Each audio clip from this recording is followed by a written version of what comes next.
going on, guys? It's Logan, it's EJ. Welcome to SwampCast, baby. We're back. Gator football's over, but we still got so many bowl games, playoff going on, and Gator basketball, which we'll get to in a little bit.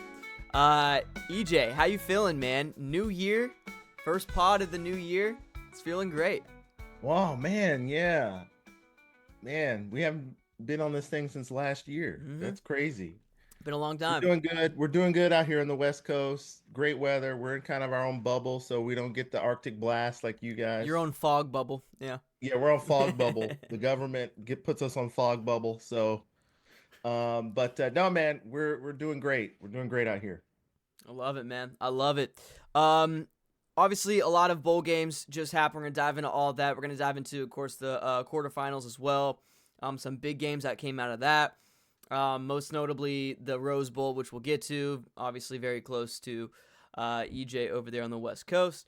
But first, we also had the All-American game go on, which I always thought that the All-American game happened later on in the year, right? I thought it happened in, like, March, kind of before the NFL Combine. Or no? Am I tripping? Well, it's usually the Under Armour All-American game is usually more featured, but because the Sugar Bowl was moved to the day after, it was on the same day as the Sugar Bowl. Hmm. So it didn't really get a lot of coverage. Gotcha. Okay, well that makes Yeah. sense then. Yeah, I just remember like in previous years the big build up and hype to this game. You know what I mean? And like you were talking about, Yeah. had its own day and everything, and then of course, that getting moved. Yeah, sad to see what happened in New Orleans. Luckily, no one, the football teams were affected, and they were able to get that guy down pretty quick to Yeah, stop that a was lot of the terrible. damage. Yeah, it was wild. And like you just said, the Sugar Bowl then got moved to the next day. But yeah, so we're gonna dive into all that. Before we do, like I said, let's dive into the All American game that did go on. I have the stats. EJ sent me the stats pulled up. This was a nice pull from him. Team Icon versus Unstoppable. Team Icon wins 31-19. And I have the players highlighted on your guys' screen right now.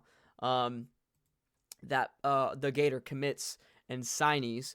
I don't think I missed any. If I do, EJ, let me know. But I think there's only 3 of them that actually That have played, yeah. that have the stat lines here. Yeah. First one though, Griffin, I think it's Will Griffin, a Yeah. quarterback, a 2026 guy for us, goes for 11 of 22, 82 yards, and so 50% completion percentage.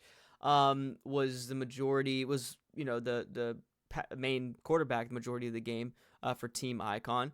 Um, uh, this is always a fun game to watch because a lot of these kids are going from just kind of playing, how high school football is. You play some 4 or 5, 5 stars here and there if you're in Texas, or some of these teams, but the majority of the time you're playing a bunch of like just, guys that aren't going to get to that collegiate level, right? So it's Right. really fun to see them get put into a situation where it's like, oh my God, you're playing against all these guys that are signed to, Alabama, Georgia, these big names. And to see how they just kind of get thrown in there and how they play. And yeah, so I didn't really watch this game. Stat line not too pretty for Griffin, but he is a 2026 guy. Has a lot of time to develop there. Yeah. So most of our players were pretty much all of them are on Team Icon. Um, I don't know if it's like a East West, but they just call them different names. Mm-hmm. Um, but yeah, Will Griffin, 11 to 22, 82 yards. Didn't do that great, but the reality is the O line was like they have these rules where the D line just comes in like it's flag football. And then also, he's class of 2026. So he's playing in this game early. I think I want to say because um, a couple of the 2025 quarterbacks decided to not play. Like Dallas Wilson didn't play in this game. He was an Under Armour All American, and so they just bumped up Will Griffin, which is great because got to play against some older guys, some guys that will be in college next year. He's committed a year early, so we're really excited about him. He did have a touch. I thought he had a touchdown pass, but it doesn't look like he did. It looked like it came from Russell to Nashawn Montgomery.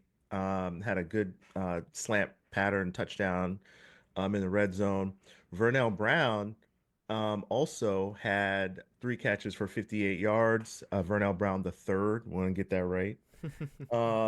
He's legacy Gator. But the great thing about all the players that we had in the Under Armour All-American game is all 5 of them, I think 5 out of 7 played in the game, are all from Florida. Vernell Brown's from Orlando, right down the street from you. Will Griffin, Ty Jackson, Nashawn Montgomery are all from the West Palm Beach area. Um, and well, no, Will Griffin's from like St. Pete area. Okay. So Treasure Island. He's from Treasure Island. Oh wow. Okay. Yeah. Yeah, so he's living the West Coast life out there. Nothing to Jalen do over there, Wiggins. dude. You go. It's just a bunch of old people in Treasure Island, dude. It's insane. You just go to the beach. Yeah, I'm sure they love him. Yeah. Um, and then Jalen Wiggins from Tally, the defensive tackle that we've got committed, which is great from Rickards High. So I mean, hey, listen, we have the most players of any program in the Under Armour All American game. That's a huge deal recruiting wise. And if y'all remember, when did the transformation happen or the handoff from Florida back in 06, 07, 08 to Alabama by like the 2010 year in terms of the elite program? It's when the best players in the state of Florida started to go to Alabama and they started to go to Ohio State. And really, those players didn't start to come to Florida or Florida State. I mean, we get like one or two here and there, but pretty much they started to go to Alabama. Now, if you can keep some of the best players in Florida on your roster, recruiting wise, that's a big leg up. Now you got to keep them on with the whole transfer portal. You got to keep them here, but hopefully that'll give us some mojo going into the future seasons. Yeah. Yeah. That touchdown reception was very pretty. It was a pretty fast ball to the outside, and yeah, really good catch there for Montgomery. So yeah, just like you were talking about, it's good for these guys to be in this environment, playing against these players, really talented young guys, all playing against each other. And like I said earlier, usually they're playing some mid talent the majority of the time. So them getting in a game Yeah. like this is always huge, especially for Will Griffin out over there at quarterback. Um, yeah, because I do see his rushing stat 3 of -33 yards. So it's just like, one of those things where you could tell, oh, line. It was rough day for him. Yeah. We'd love to see that. Anything? Like I said, we'll get to Gator basketball at the end. Anything else in the Gator world, EJ, going on? It's been pretty quiet. New year. Yeah, been pretty quiet. We're still monitoring the coaching staff, trying to see, is Napier going to bring in um, an offensive guy? Is Rob Roberts going to stay the defensive coordinator? Will we have a new defensive coordinator? Given the fact now, it's so interesting and fascinating because if you think about it, in previous years, the previous 10 years, pretty much, the national semifinal was New Year's, and then we're coming up on the national championship game. And now, during this time period, a lot of coaching changes can happen because the season's pretty much over, except the last 2 teams. Now that you're still in, 4 teams are still left. It's the season's really still not over, and it's going to go until the 20th now. So, it's interesting. Like, if you're an assistant coach on one of those 4 teams, you're still sort of in this limbo of, am I going to be on this team next year or am I going to take this promotion at another school? Right. Um, some people may know that already and it's just not out public, but I don't know. Maybe Napier is trying to nab someone from one of these teams to come and coach for us. We'll see. Um, but yeah, other than that, we're just coasting. Yes, sir. Yes, sir. See what happens with that. Of course, we'll let you guys know.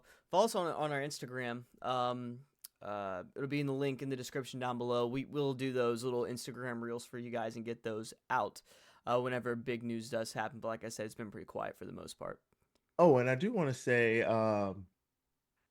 there's been some uh, way too early top 25s that have been released. For Um, next year already. yeah, on three, on three has released. I think it's Andy Staples and Ari Wasserman Okay. released their way too early top 10.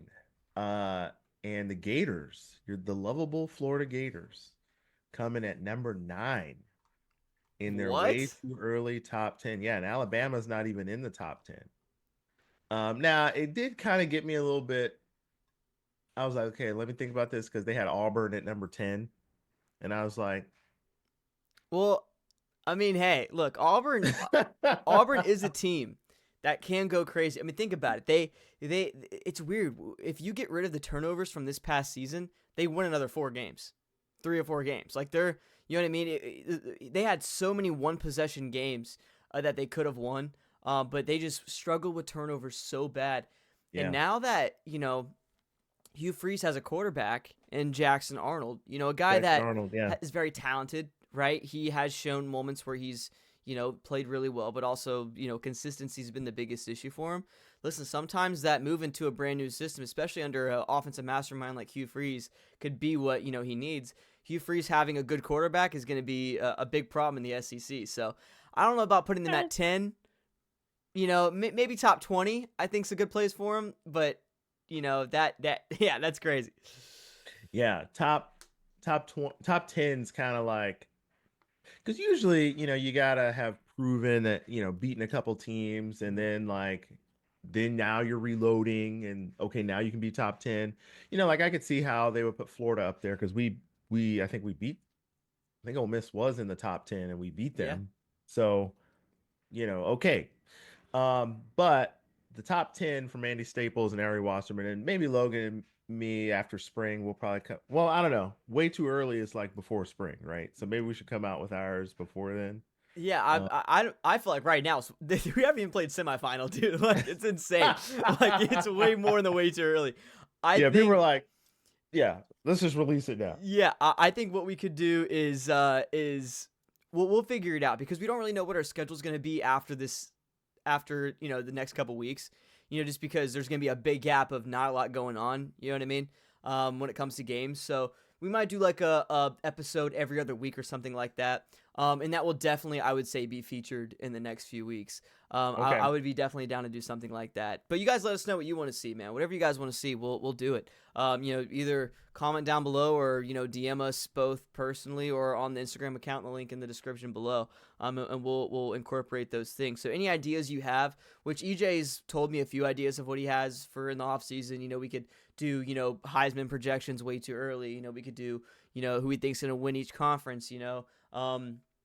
And then going into fall camp before the season, we'll do it again, but obviously with a better feel after the spring games and after the next portal thing. There's just a lot going on still in college football between now and then. So yeah, I think that'd be really fun. But any ideas that you guys have, let us know, man, because we're always down to do these little fun mini games in the off season to keep it fun.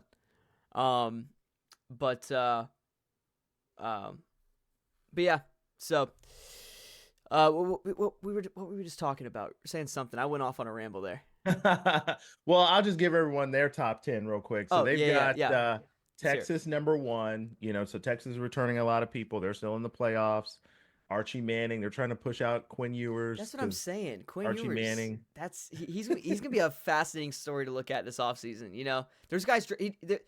They said that someone dropped like 6 million on him to try to get him to leave Texas and come play for a different team.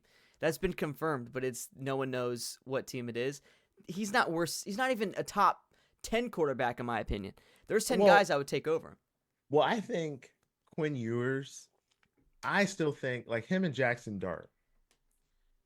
I think I actually think Jackson Dart's a little better, but I think Quinn Ewers is a good quarterback. It's just they have a tendency now to when you're the top quarterback, and in this new era of NIL and transfer and all that, you're sort of forced to feature the quarterback. And these teams have become way too quarterback dependent, quarterback centered, and it's snap the ball and let the quarterback figure it out, like Cam Ward, instead of running a real team based offense where it's snap the ball, let's have balance, let's run 50% of the time, throw 50% of the time.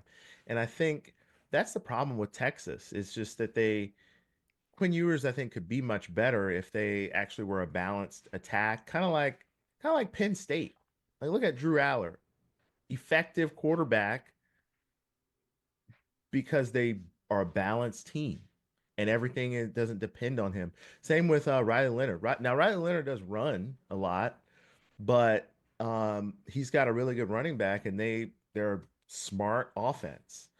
Um, but Texas, when you throw the ball 50, 60 times a game, you're going to get picked off 2 or 3 times. But anyway, so the top 10, Texas 1, Oregon 2. I'm really surprised Oregon's 2 because we don't know who their quarterback's going to be. Exactly. Ohio State is number 3. I guess they think, well, they got Jeremiah Smith, so who else do they need? Yeah, exactly. Literally, put him at quarterback, dude. Let him do everything. We can put either one of us as quarterback. It doesn't matter. Yeah. Jump ball, easy touch. Right. Penn State is number 4. Notre Dame is number 5.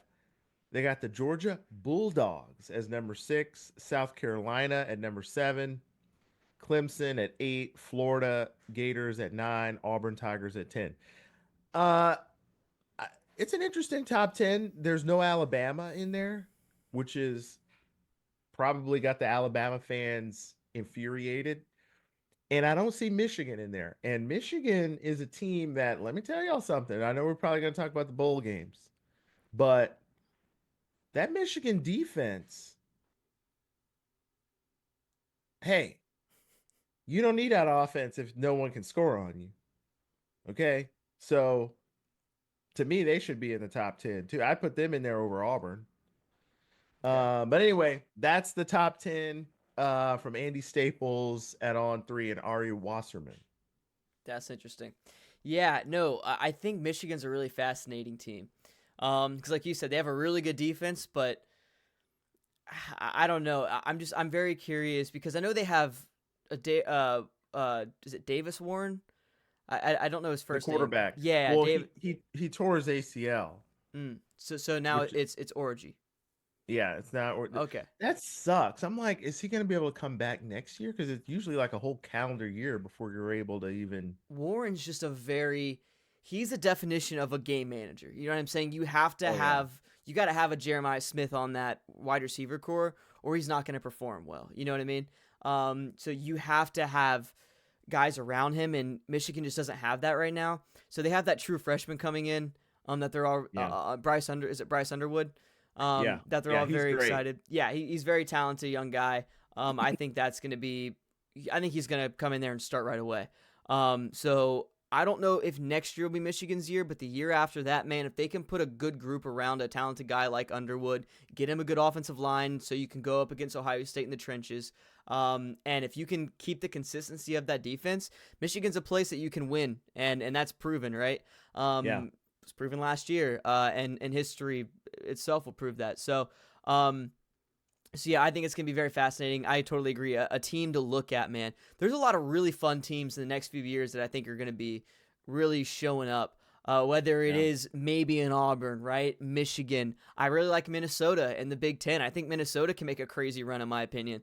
There's a lot of South Carolina is going to be a team to be reckoned with, man. If Beamer Ball can go crazy and he, doesn't really focus too much on, yelling at coaches mid-game, he can actually maybe win some. So I think it's going to be fun. I think it's going to be college football is in a really fun state right now, where there's not any big dogs anymore because of the transfer portal, right? And that's the thing. EJ, it's like I hate the portal because of everything going on, but at the same time, it's like these teams can't stock up on talent anymore. There's no big dog, right? It's Yeah. like everything's more equal in a way. At least in the top 25, it's a little bit more equal.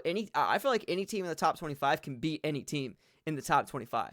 As crazy as like it's all up for grabs, man. And this playoff has proven that.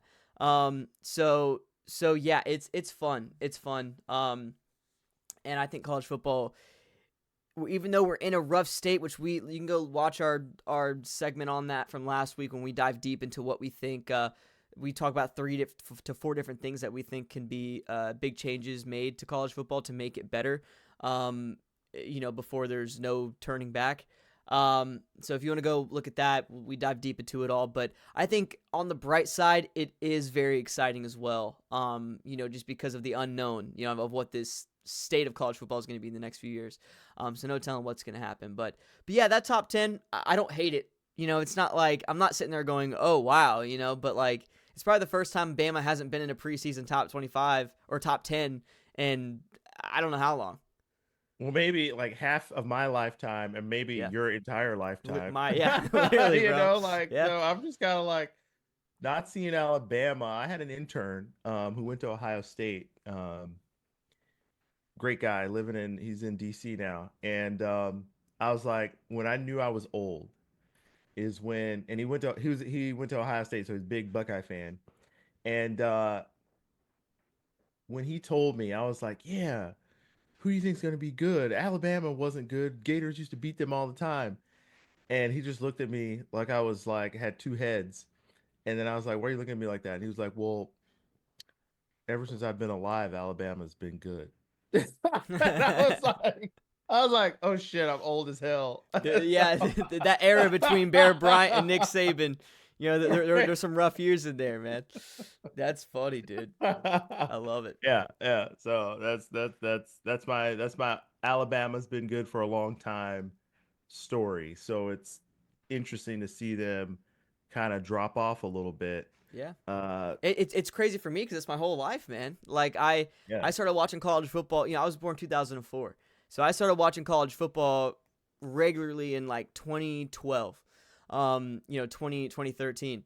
So yeah, it's been Nick Saban, you know, Yeah. Alabama the whole time, and Gators, just went off the deep end for me. So it's been a rough life, man. Dang. It's been rough. Yeah. See, Yeah. I'm from the millennial era where it was kind of like who was it? Nebraska Oh, was running the triple option, and Steve Spurrier had just reinvented he didn't invent the shotgun, but he reinvented it in the national championship game against FSU in '96, mm, where I was at that game in Tallahassee. I think it was like 10 years old or something like that. Um, wow. and FSU beat us because they sacked Danny Werfel like 14 times. I was just like, how the hell are they sacking us every? And it was this big joke. And I just quick story. So No, I'm down to hear it. Spurrier, Spurrier and Bowden, just the best coach duo and rivalry ever. Spurrier never won in Doak Campbell Stadium, so Choke Shambles Stadium is what we call it. Uh, but Spurrier never won there. That's And crazy. so that '96 season, we were undefeated. I think FSU was undefeated too. And so the big thing was we lost the game 24-21. I remember like it was yesterday, and the Florida State defensive line just pummeled us. Like we couldn't block them. I don't know if they knew the snap count or what, but that's back when you would pass from under center. It's probably foreign to people now, but you would get the ball from under center and drop back in 2 steps and try to throw it. We couldn't even get our steps back before we were getting sacked. And so Steve Spurrier was coming on the field like, "What the hell is this? You referees!" And so I was like, "Well, does anyone like? I'm 10 years old. Like, what the hell do I know?" And so, and so they were like, he's mad because he thinks they're roughing the passer. And so Danny Werfel he was definitely feeling something after that game. And so then they would do the post game press conference, and then Bobby Bowden would be like, "Well, what he calls roughing the passer, we call sacking the quarterback." So it was just like we were just like I died. And so Steve Spurrier said, "Okay." I think a couple of teams had to win. Like I feel like Texas was one of the teams that had to win. Like we needed two teams to win in their conference championship games to knock out, because I think we fell from like number 1 to number 4, and we won the SEC, and then Florida State was number 1, and we needed 2 and 3 to lose, and this was back before we had national championship games. So it was just kind of like you would play the bowl games, and whoever got the most first place votes in the AP poll was declared the national champion. Like this is literally how they did it back in those days. And so, but you kind of knew what the national championship game was. And so the Sugar Bowl, because Texas, I think, and there's another team, I want to say Kansas State, um, because they had won these games, Florida was in a position to be the number 1 ranked team if we were to beat Florida State in the Sugar Bowl. So they put both of us in the Sugar Bowl. And Steve Spurrier was like, "You know what? I got some for Bobby this time." And it was like shotgun. And let me tell you, we took all our snaps from the shotgun when we were throwing it, and it gave Warfel just enough time to see where he was supposed to throw the ball. He would Jaquez Green, who I follow, he's on Twitter. We have messaged before. He was coaching at Godby, believe it or not, in Tallahassee. He was like an assistant coach. I wonder if he's still down there. But anyway, Quezzy is what Spur used to call him. Ike Hilliard, Riedel Anthony. We had like elite wide Mm-hmm. receivers. Warfel would just get him the ball. Florida State couldn't, they couldn't stop it. And so that is, now he didn't invent the shotgun, but he reinvented it, because it's kind of like that's the first year where people were like, "Oh wow, if you can't stop the other team pass rush, you go to shotgun and give you a little bit more time." And now it's shotgun is like what you do. You don't Yeah. go under center anymore. So I'll never forget that game. I just wanted to let everyone know that was the situation from my 10-year-old self. No, that's crazy, man. Hey, shout out to the people for putting us both in the Sugar Bowl though, man. That's clutch, dude. That's crazy. Yeah, I love that, man. That's Rematch, yeah, a rematch. little bit of a rematch, man.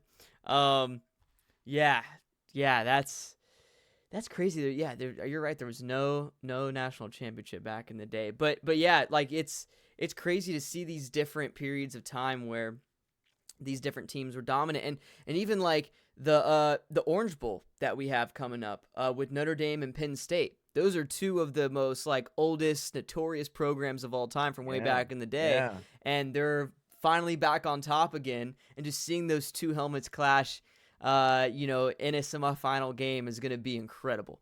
Especially if you're like 89 years old.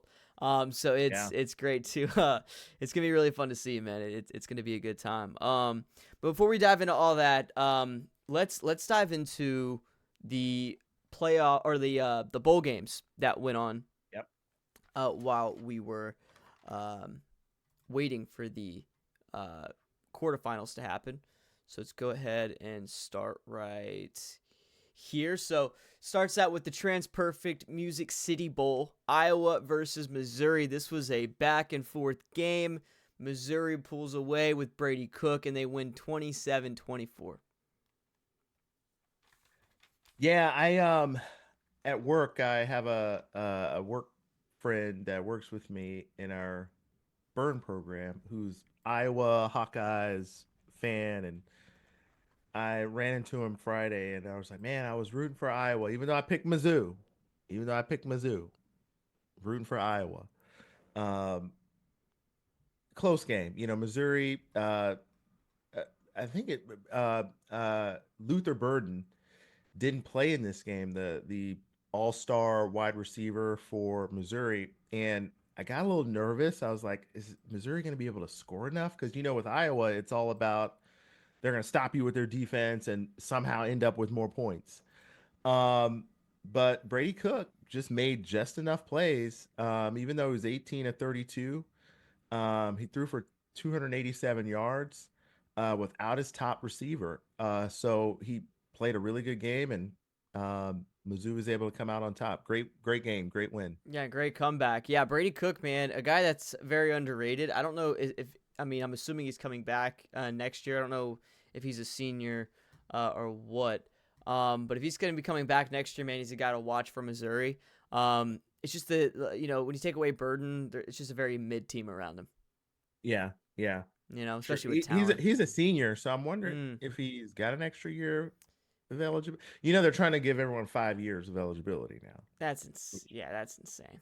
It's So crazy. It's I don't know. crazy. Yeah. Well, yeah, unreal. The COVID year shouldn't even be a factor anymore. You know what I mean? But whatever. So yeah, big game there. Brady Cook, fun quarterback to watch, for sure. Next one we have the Reliquest Bowl. You have Alabama versus Michigan. Man, I was able to watch a little bit of this one.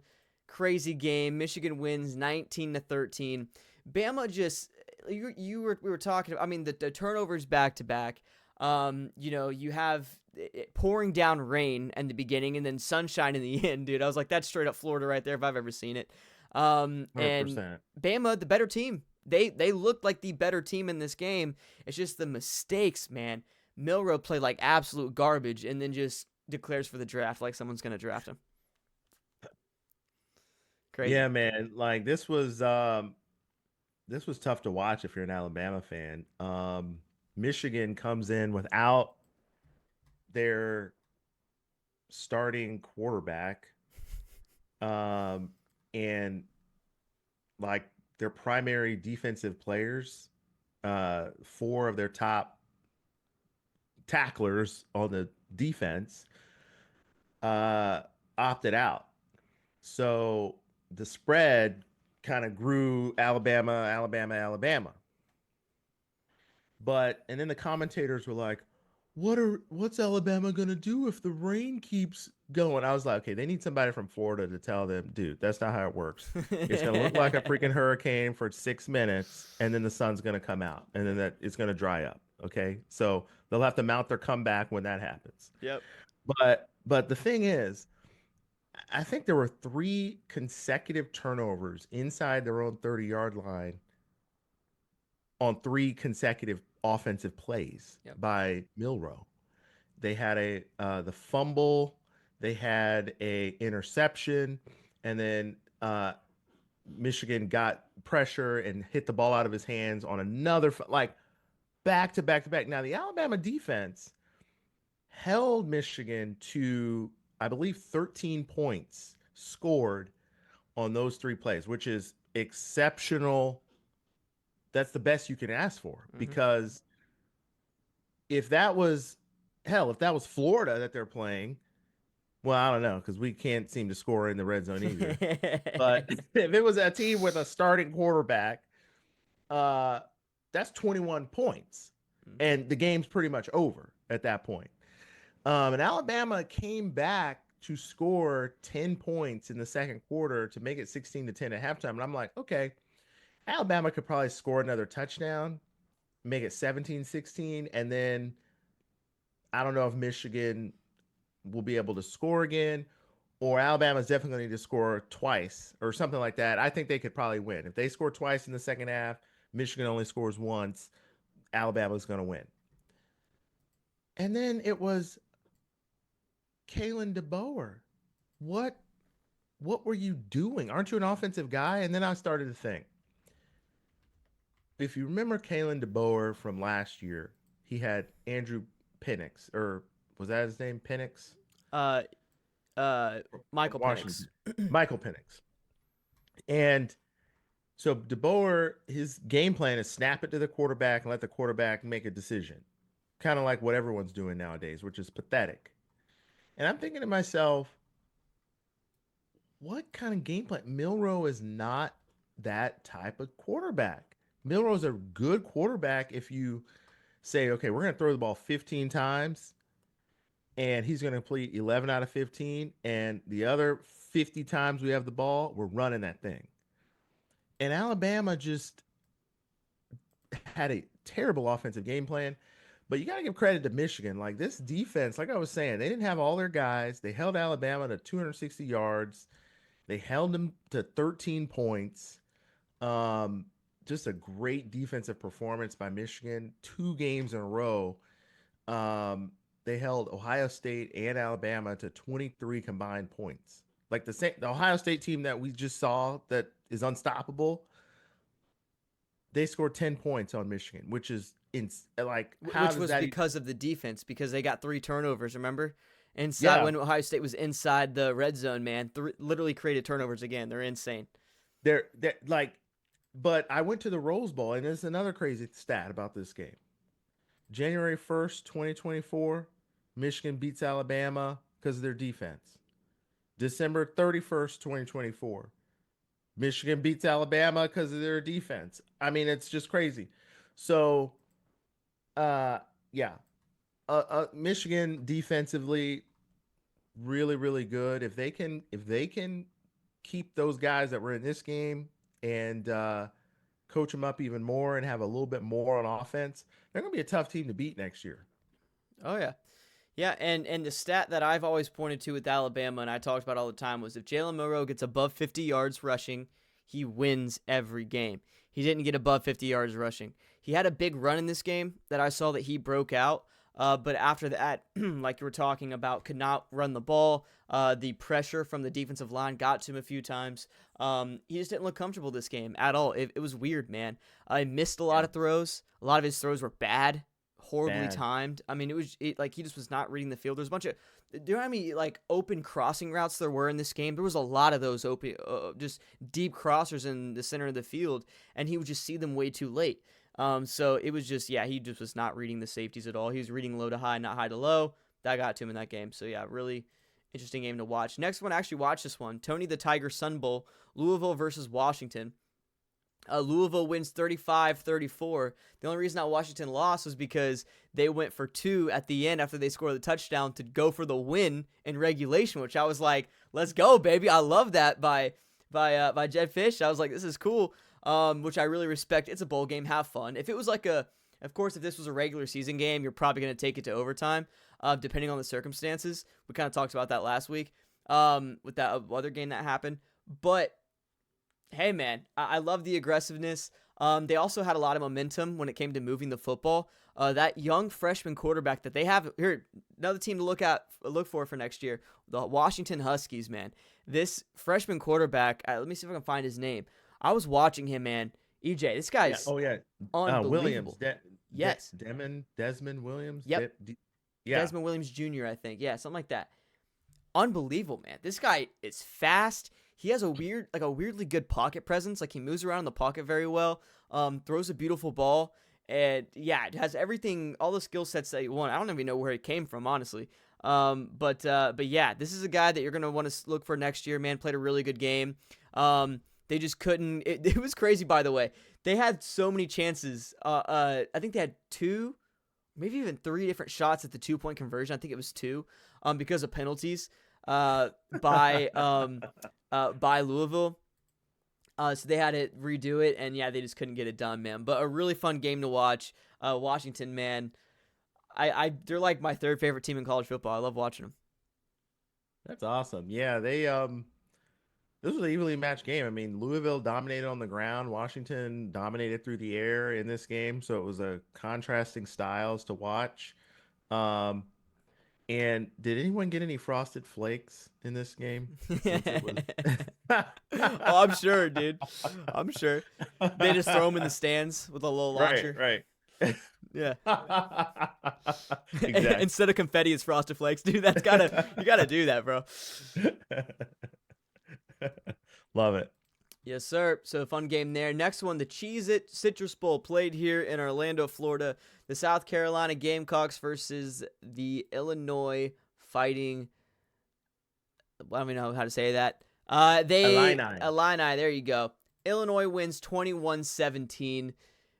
South Carolina should have won it. They should have won it right at number one. They should have won it because they missed a field goal. They fumbled the ball at a crucial time in Illinois territory. And then they drive the ball down the field late because Shane Beamer's pissed at Brett Bielema, and the guy drops it in the end zone. He drops it. He drops the touchdown pass. It wasn't a good ball though by Sellers, who did play a really good game in this game. So not a great ball. But yeah, this South Carolina was the better football team. They should have won this game, but Illinois stayed in there. They fought hard, and they lived up to their name. Yeah, the thing is, this was one game where it just wasn't a good look for the SEC. Um, and it makes when people say, well, the Big Ten's better than the SEC, this is the one game where I'm kind of like, well, let's see, because you got two teams that are 9-3, two teams that basically have the same story, relatively speaking, in terms of their conference, lost to the best teams. Illinois played Oregon, got beat by them pretty bad, and I think they lost to Penn State, if I don't recall.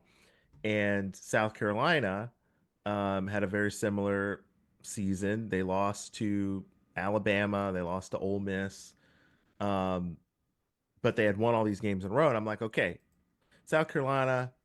But then I got to thinking, all the South Carolina fans, if you go to their page, they're really, really big on Lenore Sellers, and they're saying he's unstoppable. He can't be stopped. And so I'm kind of like, okay, yeah, he can't be stopped.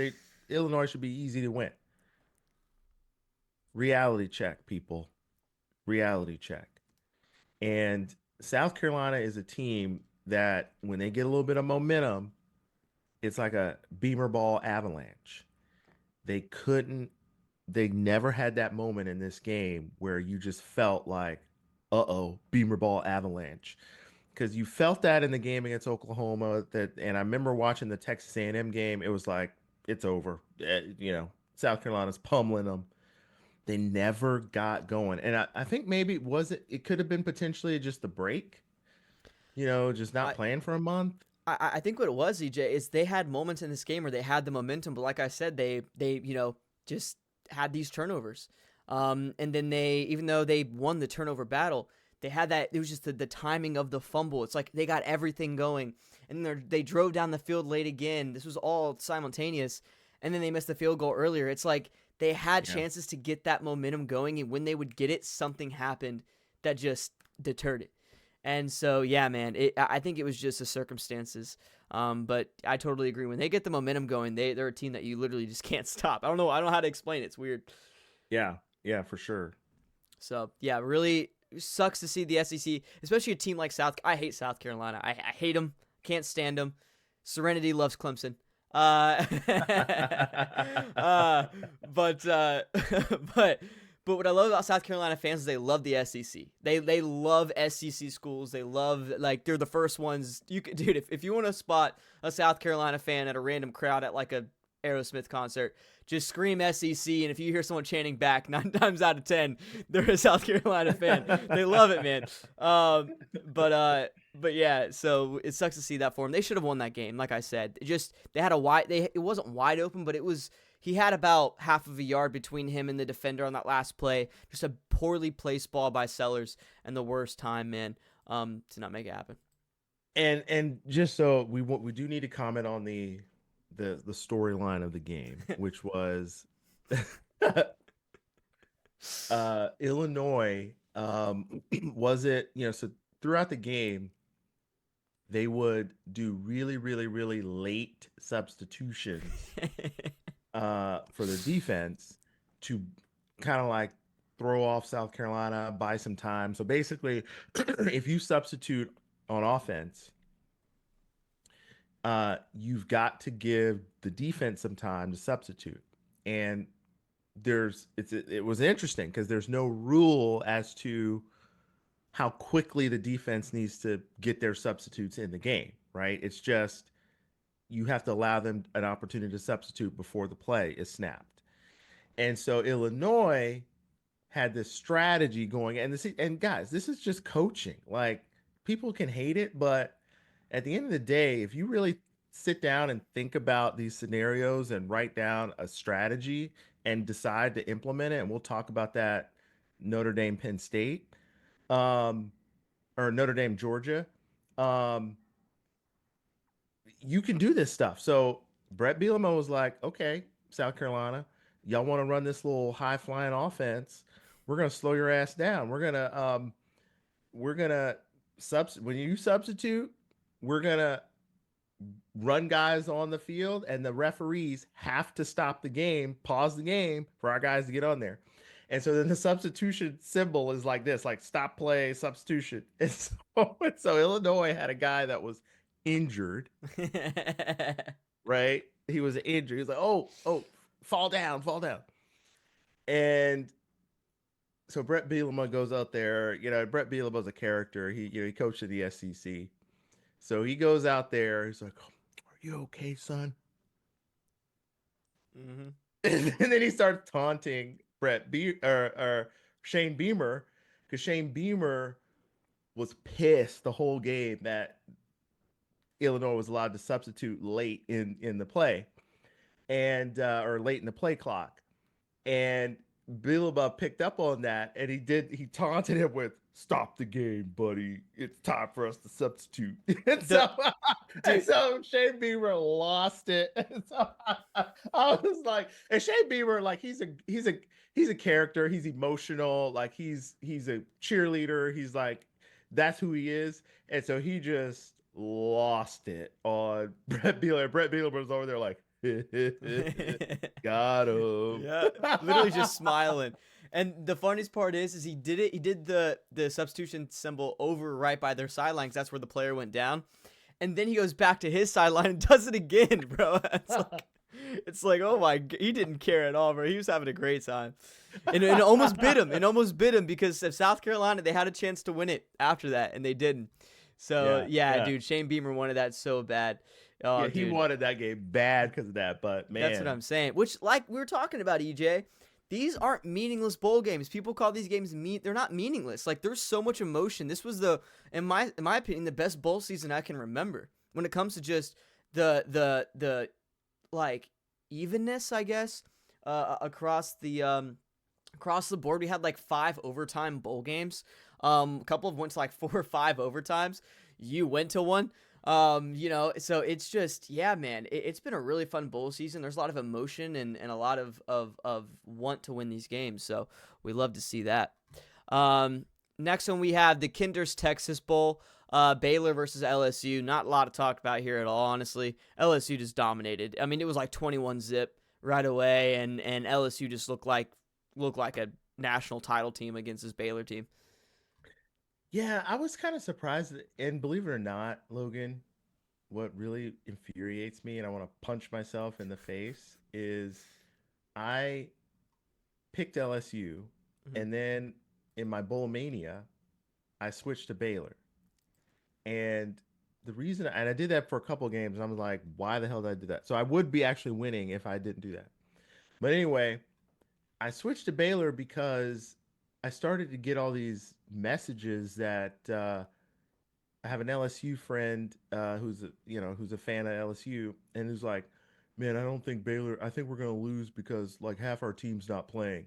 And so he like sent me this list of players, LSU starters that played against Florida, that are not playing in this game against Baylor. And I was like, "Oh shit, maybe I should change my pick to Baylor." And then Baylor was started.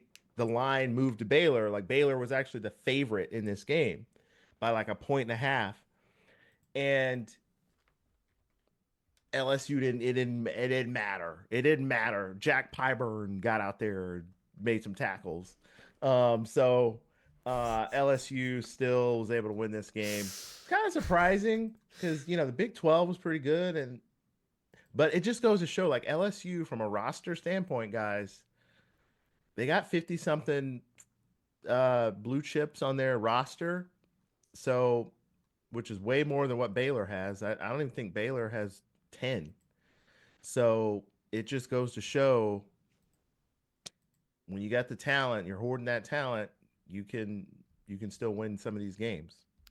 100%, and we're gonna get into that in a bit.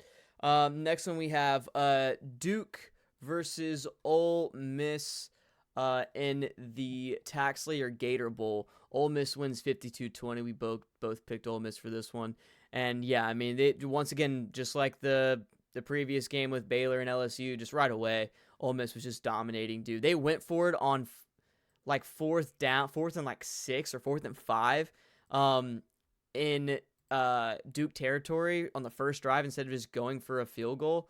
And so that didn't really work out for him.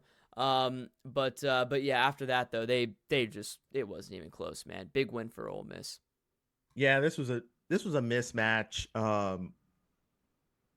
at all levels, Mm-hmm. and even more so that Duke's quarterback didn't play, and that he hit the portal, so they had this uh, uh, Beline um, playing in the game. But yeah, Ole Miss just torched them. And Jackson Dart played the whole game, and Lane Kiffin was like, "You gotta learn some class. Don't throw the touchdown pass." I really like that touchdown pass. Yeah, run up the score. So yeah, but this wasn't a game that I was honestly. Florida should have been playing Duke, and Mm. Ole Miss should have been playing like you know another better team. But because there's so many good teams in the SEC, one of them's gonna have to play somebody that's not good. So, Be careful and that's saying that. That's controversial now. SEC's overrated according I to the whole know that. country. Well, Duke's 9-3, just like Ole Miss, so they must be the same. They must be the same exact team. Yeah. No, this is a total mismatch. I mean, the score was not even what the game really should have been, but should have been worse. Mm-hmm. But yeah, that's just what you get. There you go. Yeah, Duke offense there was nothing there in this game. Next one we have the Serve Pro First Responder Bowl, Texas State versus North Texas. I honestly we both picked Texas State in this game because Texas State had a few better wins on their schedule, so I just went with consistency. Went with Texas State, and Texas State does win. Scary game. They win 30-28, but we both picked Texas State. So Yeah, this was one of the more exciting games. If you go back and watch some of the elongated highlights, went mm, back and forth, back and forth. Texas State pretty much had the lead the whole game, but North Texas came back and had a chance there at the very, very end. But you know, I think Texas State just showed you what having balance can do. So yeah, Texas State and probably a good little rivalry too. Texas State, two yeah. in-state teams. Yeah. Oh yeah, I'm sure there's got to be some kind of history there, no question. Next one we have the Duke's Mayo Bowl. We got the Minnesota Golden Gophers versus the Virginia Tech Hokies. Minnesota wins 24-10, man. I think we both picked Minnesota. I love this Minnesota team.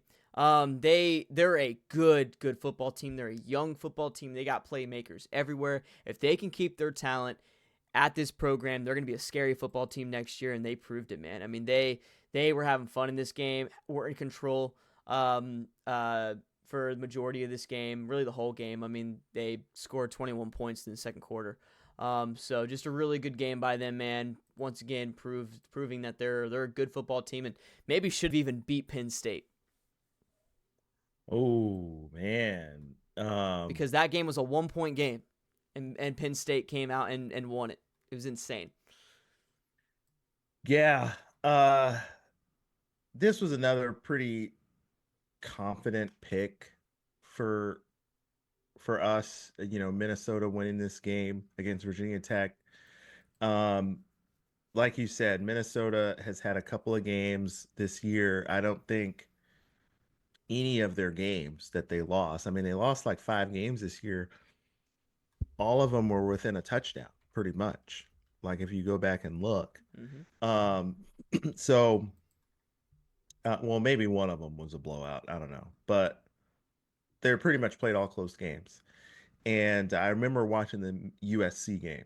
It was pretty close. But anyway, PJ Fleck just better coach. really good game plan. And if PJ Fleck, here's the thing about coaches like PJ Fleck. You have to really coach your team really, really well and play mistake-free football in order to win a lot of games, particularly now in the Big Ten. If you don't have talent, and hopefully with the transfer portal over the next couple of years, he's able to get some of the sloppy seconds from like Penn State and Ohio State and Michigan to come to Minnesota, and he can coach them up, and maybe they can have like an Indiana run.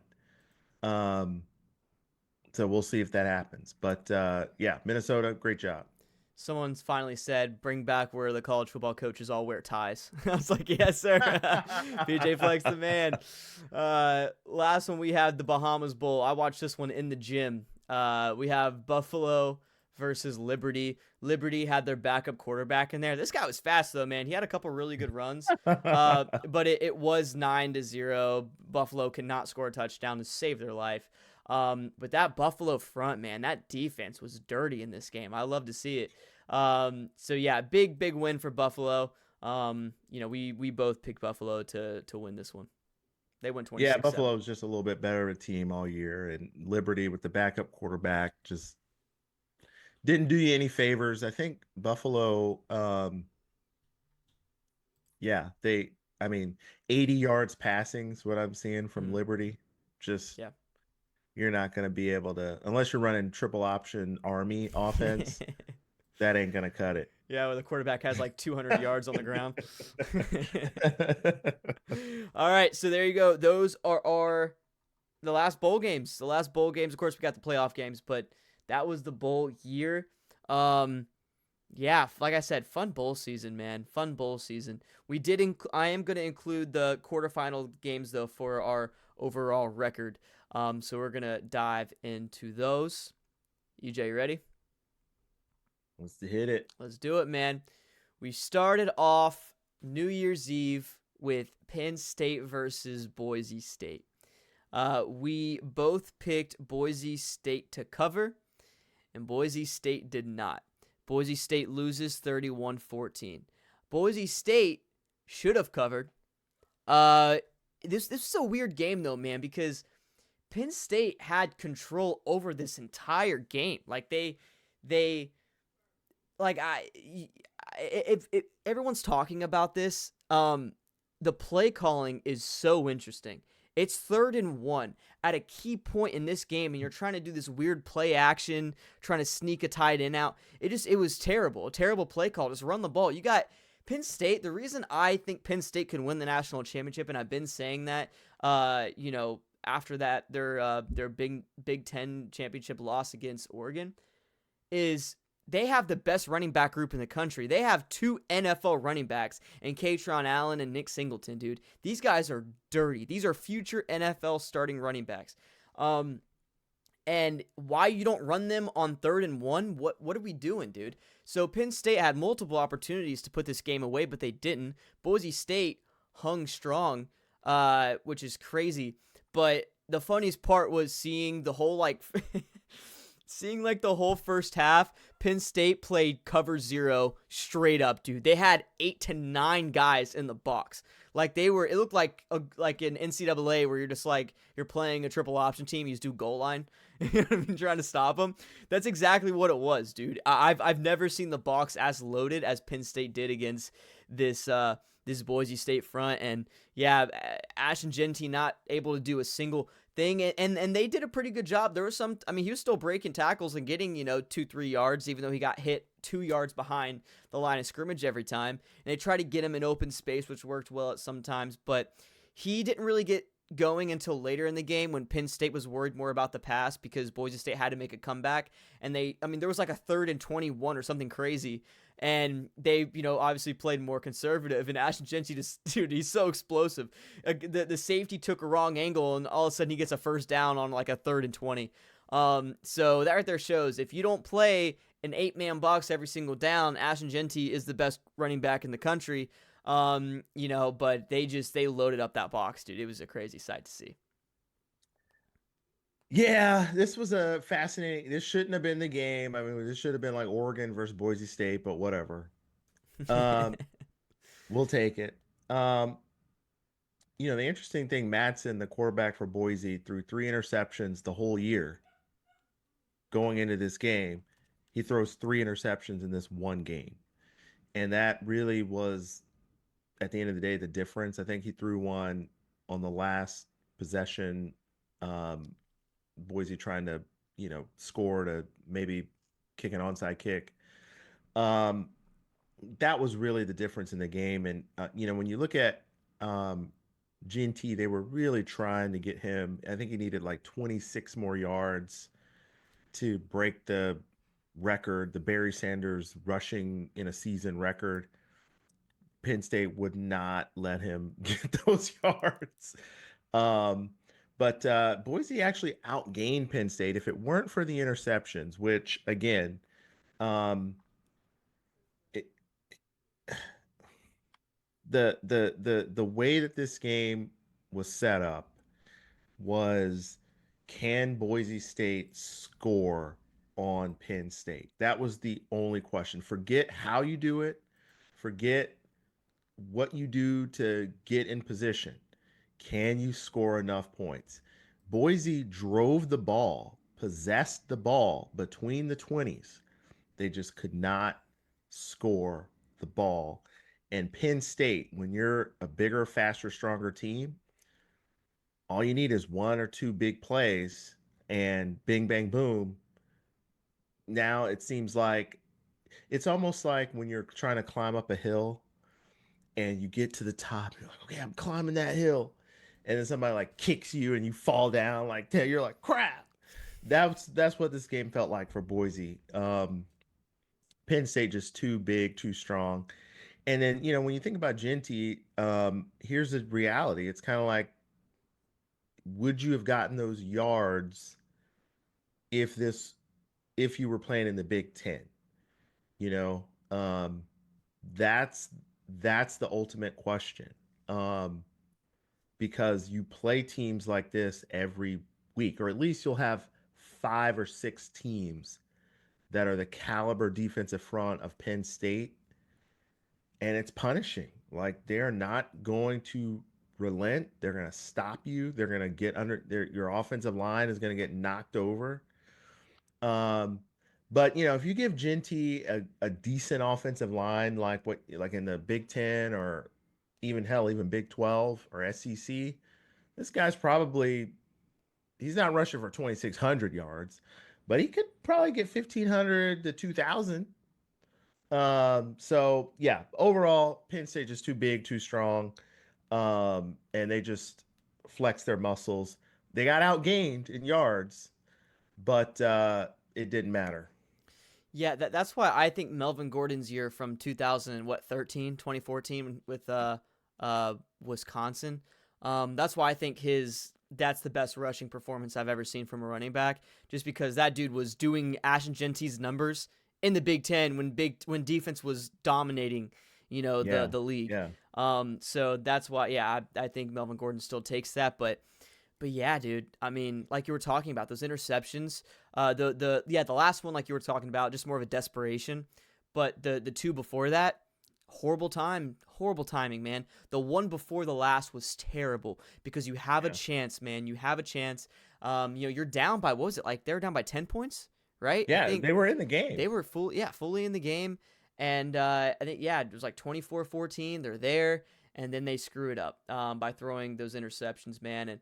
And I'll say this: those Penn State safeties are flying all over the field, man. They were all over the place.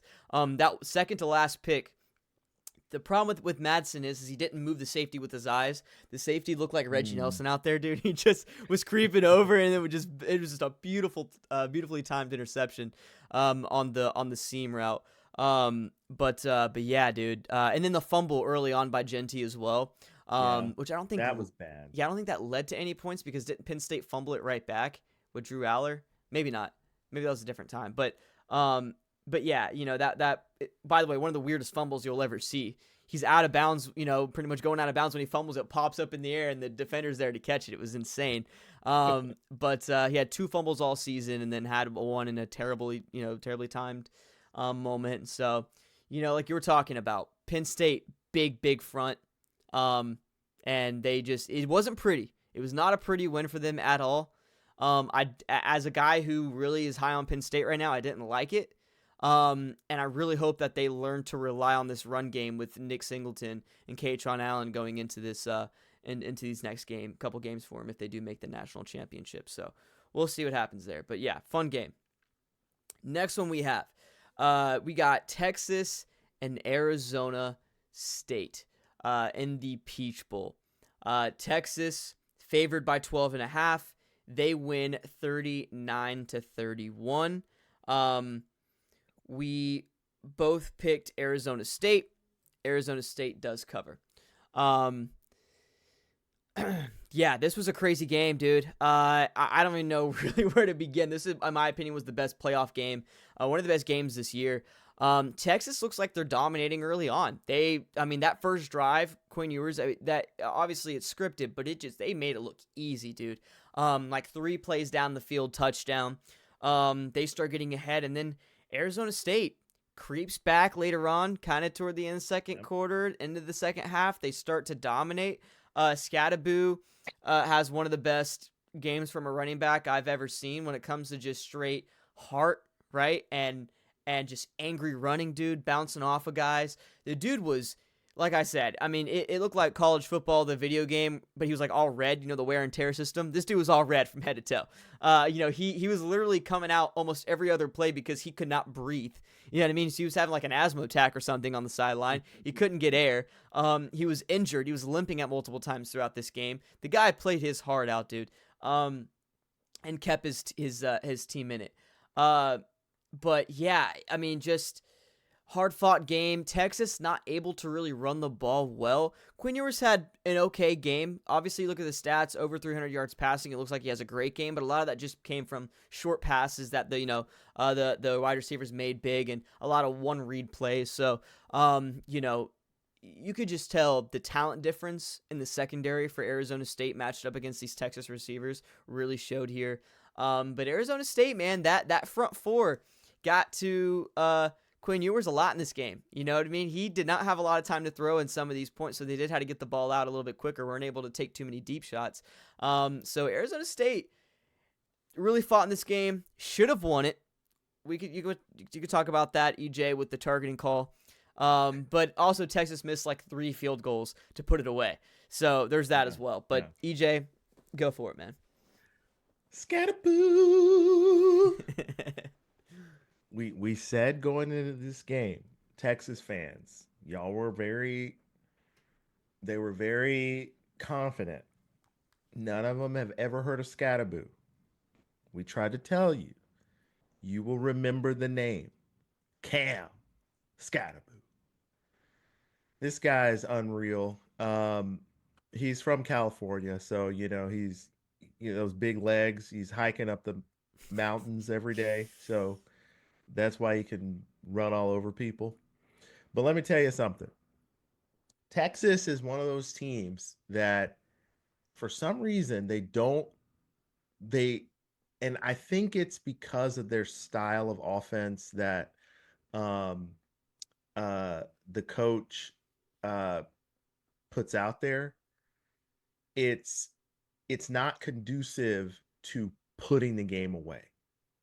Like, even if the game's 24-8, which it was in this game at one point, and we're thinking, okay, it's over, and that was the fourth quarter. That was the beginning of the fourth quarter. You had the entire third quarter and the entire second quarter where you basically didn't score any. You scored a field goal, but missed opportunity after missed opportunity after missed drive after you got stopped. Arizona State actually outgained you significantly in this game, and you only put up 375 yards because you run the ball 30 times for 53 yards. And I'm sitting there, I'm thinking to myself, how the hell are y'all only running the ball for 53 yards on Arizona State? Like, am I missing something here?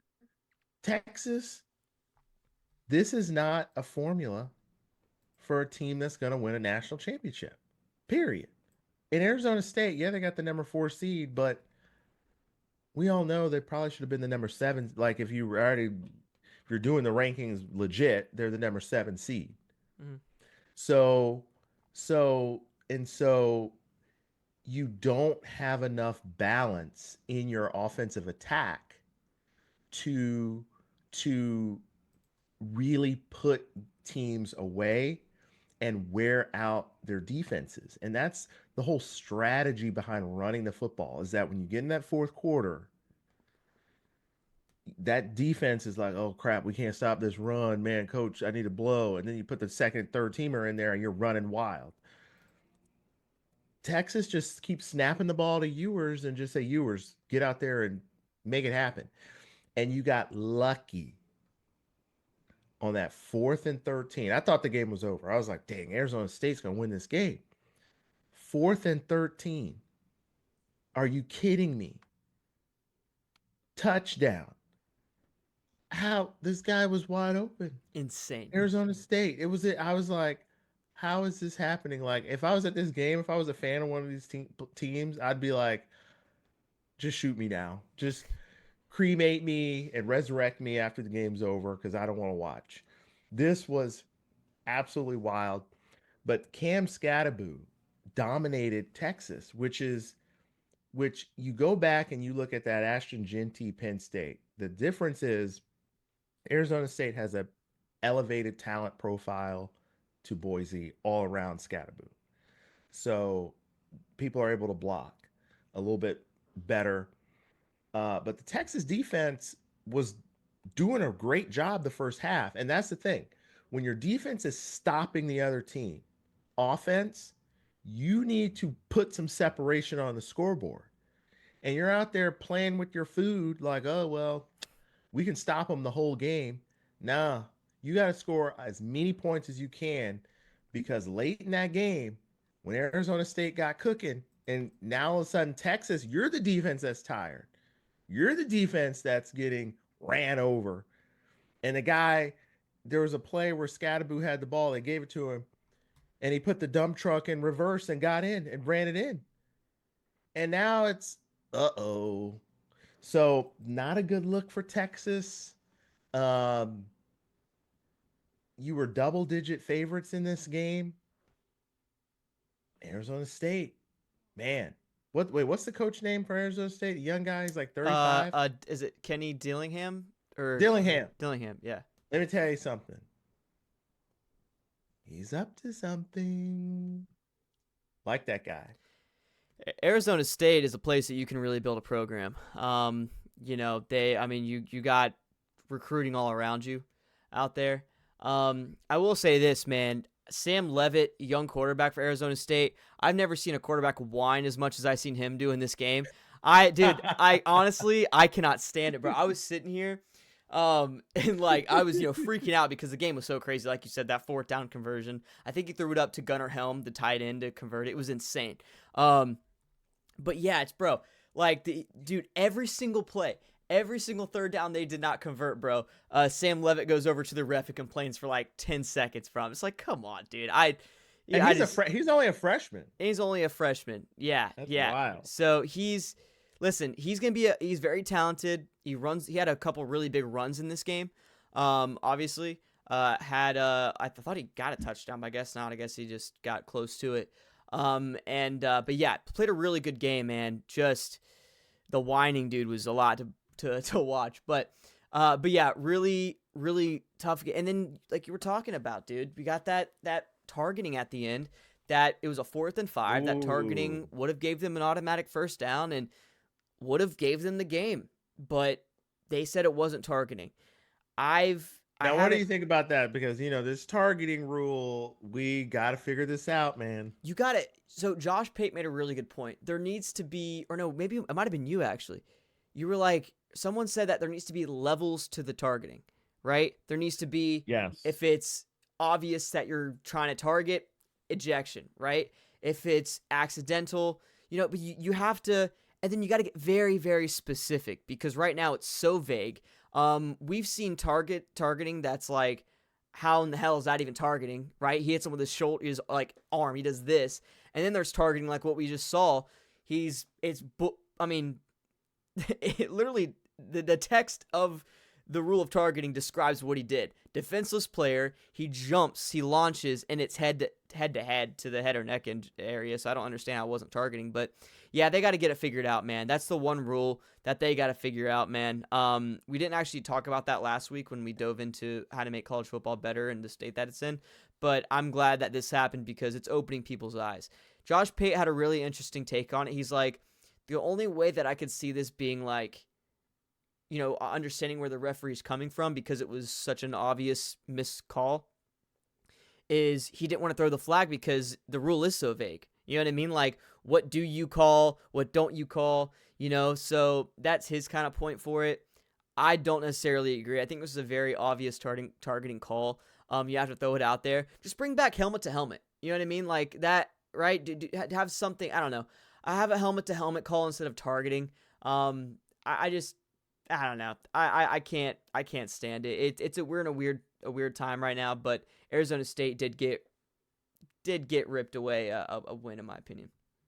Yeah, dude. Like, big picture wise, well, looking at this game, obviously that was a huge call in the game, but I think the reason why from the I don't know that it wasn't called targeting was you just said it. They didn't throw the flag.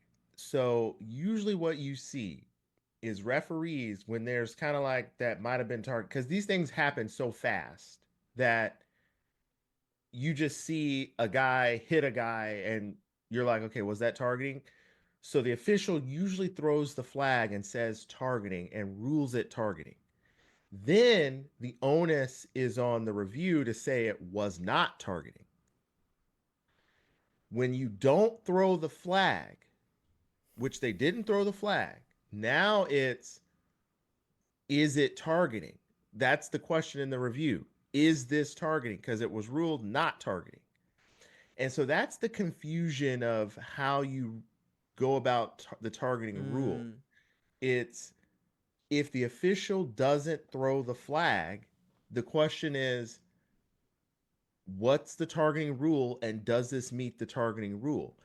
If he throws the flag, the question is this not targeting? And I think if they threw the flag and said it was targeting, they would have upheld it. But because they didn't throw the flag and they go through these lists and say, well, did he launch?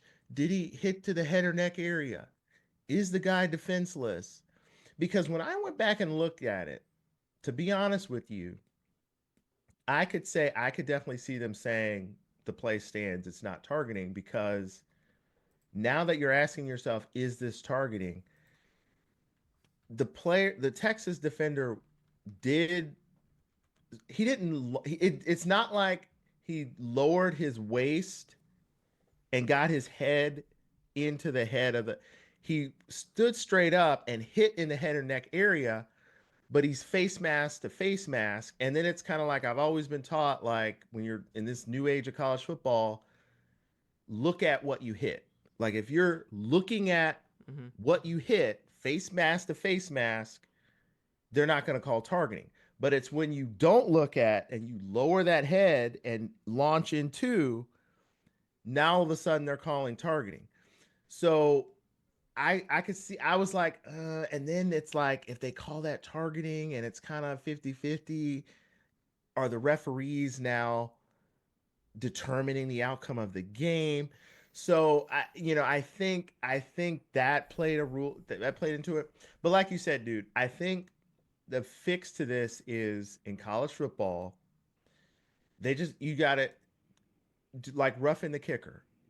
Okay, they changed that rule to running into and roughing, which after that Georgia Notre Dame game, I'm kind of like, well, they screwed that. Yeah, that But was anyway, crazy. Yeah, made no but sense. they should be like intentional targeting and then like incidental targeting, which is like a 5-yard penalty.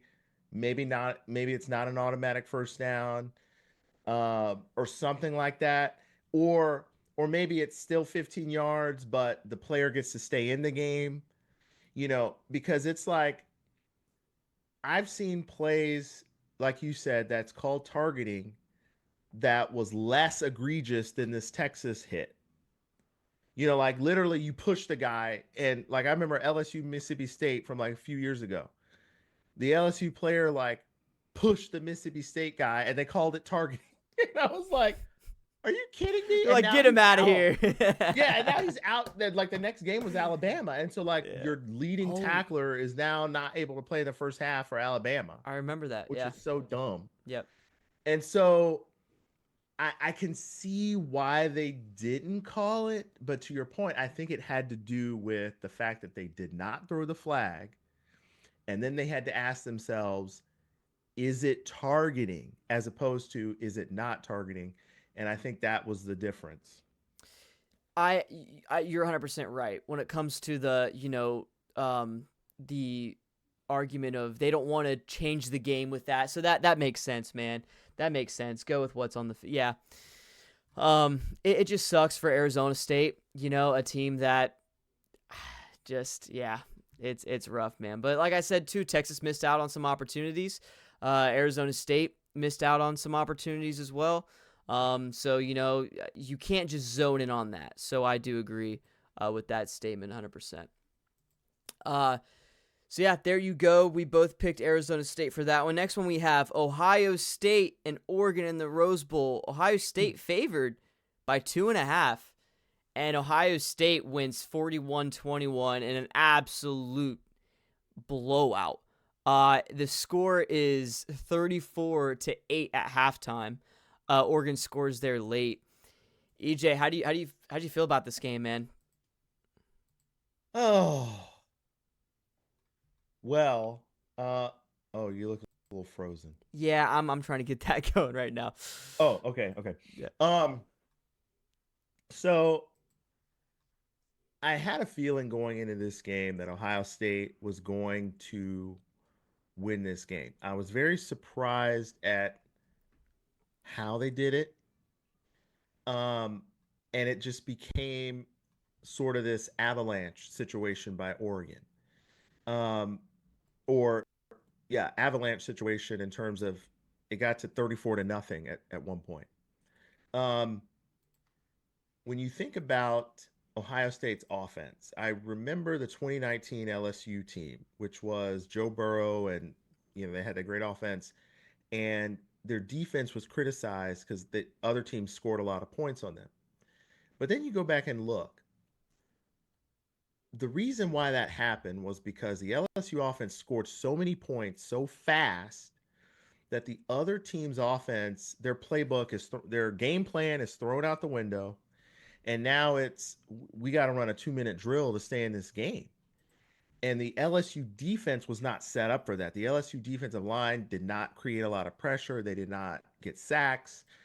And so when the other team went into 2-minute drill, they were able to move the ball and score, but they were still behind. So it was still always like 28-10 or 28-17, and then it'd be 35. So that's how that season went. With this Ohio State team, Ohio State has the ability to jump on you like that LSU team does. The difference is their defensive line gets pressure when now all of a sudden you're in a 2-minute drill situation, and now it becomes an avalanche. A 14-0 lead becomes 21, becomes 28, becomes 35. And it's like, okay, put in the third teamers in the fourth quarter. Um, we both said this game should not have happened in the first round. I think the reward for Oregon um, of being the number one ranked team should not be you play a team that is favored to beat you in the first game. That shouldn't really ever be the case. Um, but that's how the cookie crumbled in this game. Oregon should have been playing either Arizona State or Boise. But you got Ohio State, a team that you already played, you already beat, um, and now all of a sudden you have to play them again. I think Ohio State has woken up, and I think this is a team that by far has the most talented roster. And they've got not only the most talented roster, but they've just got the ability to get separation in games because Will Howard is throwing the ball. I was calling last week I was calling Robin Hood because he's throwing the ball like precision archery out here. And then you don't even need to be that precise with Jeremiah Smith out there. You just throw it up. Okay, Jeremiah, run over here and I'm going to throw it up there. And then what happens? He catches it.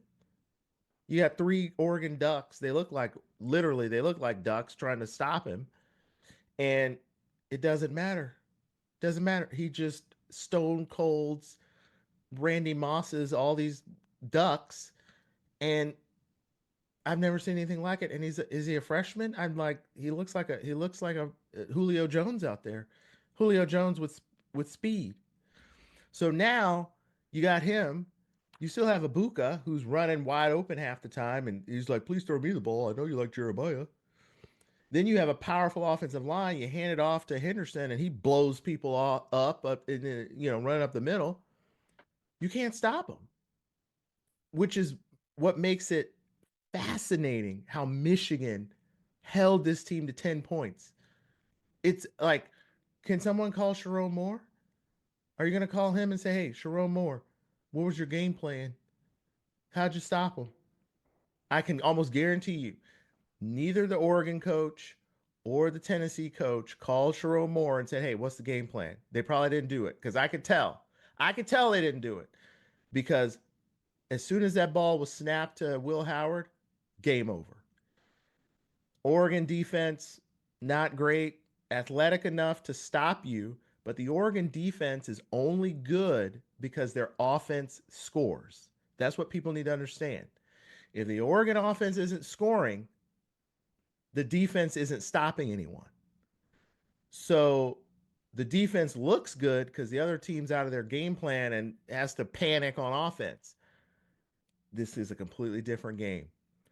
Ohio State, they throw it deep, they throw it accurately, they power run, they throw it intermediate, and they got a pass rush that gets in like a jailbreak. This is a tough team to beat, guys. 100%. You have to force turnovers to beat Ohio State, right? That's another games that they've lost. That's exactly what's happened.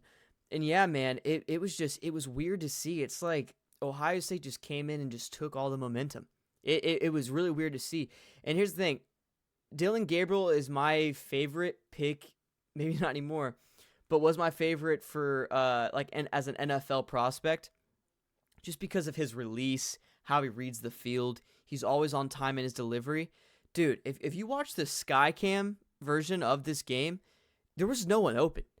This Ohio State defense Yeah. with Knowles, I mean, oh my God. Like they were locked down, man. They just played a bunch of zone and these players were so disciplined with their zone coverage, man. I mean, they were dropping a lot though too. They were dropping, 7 guys back there.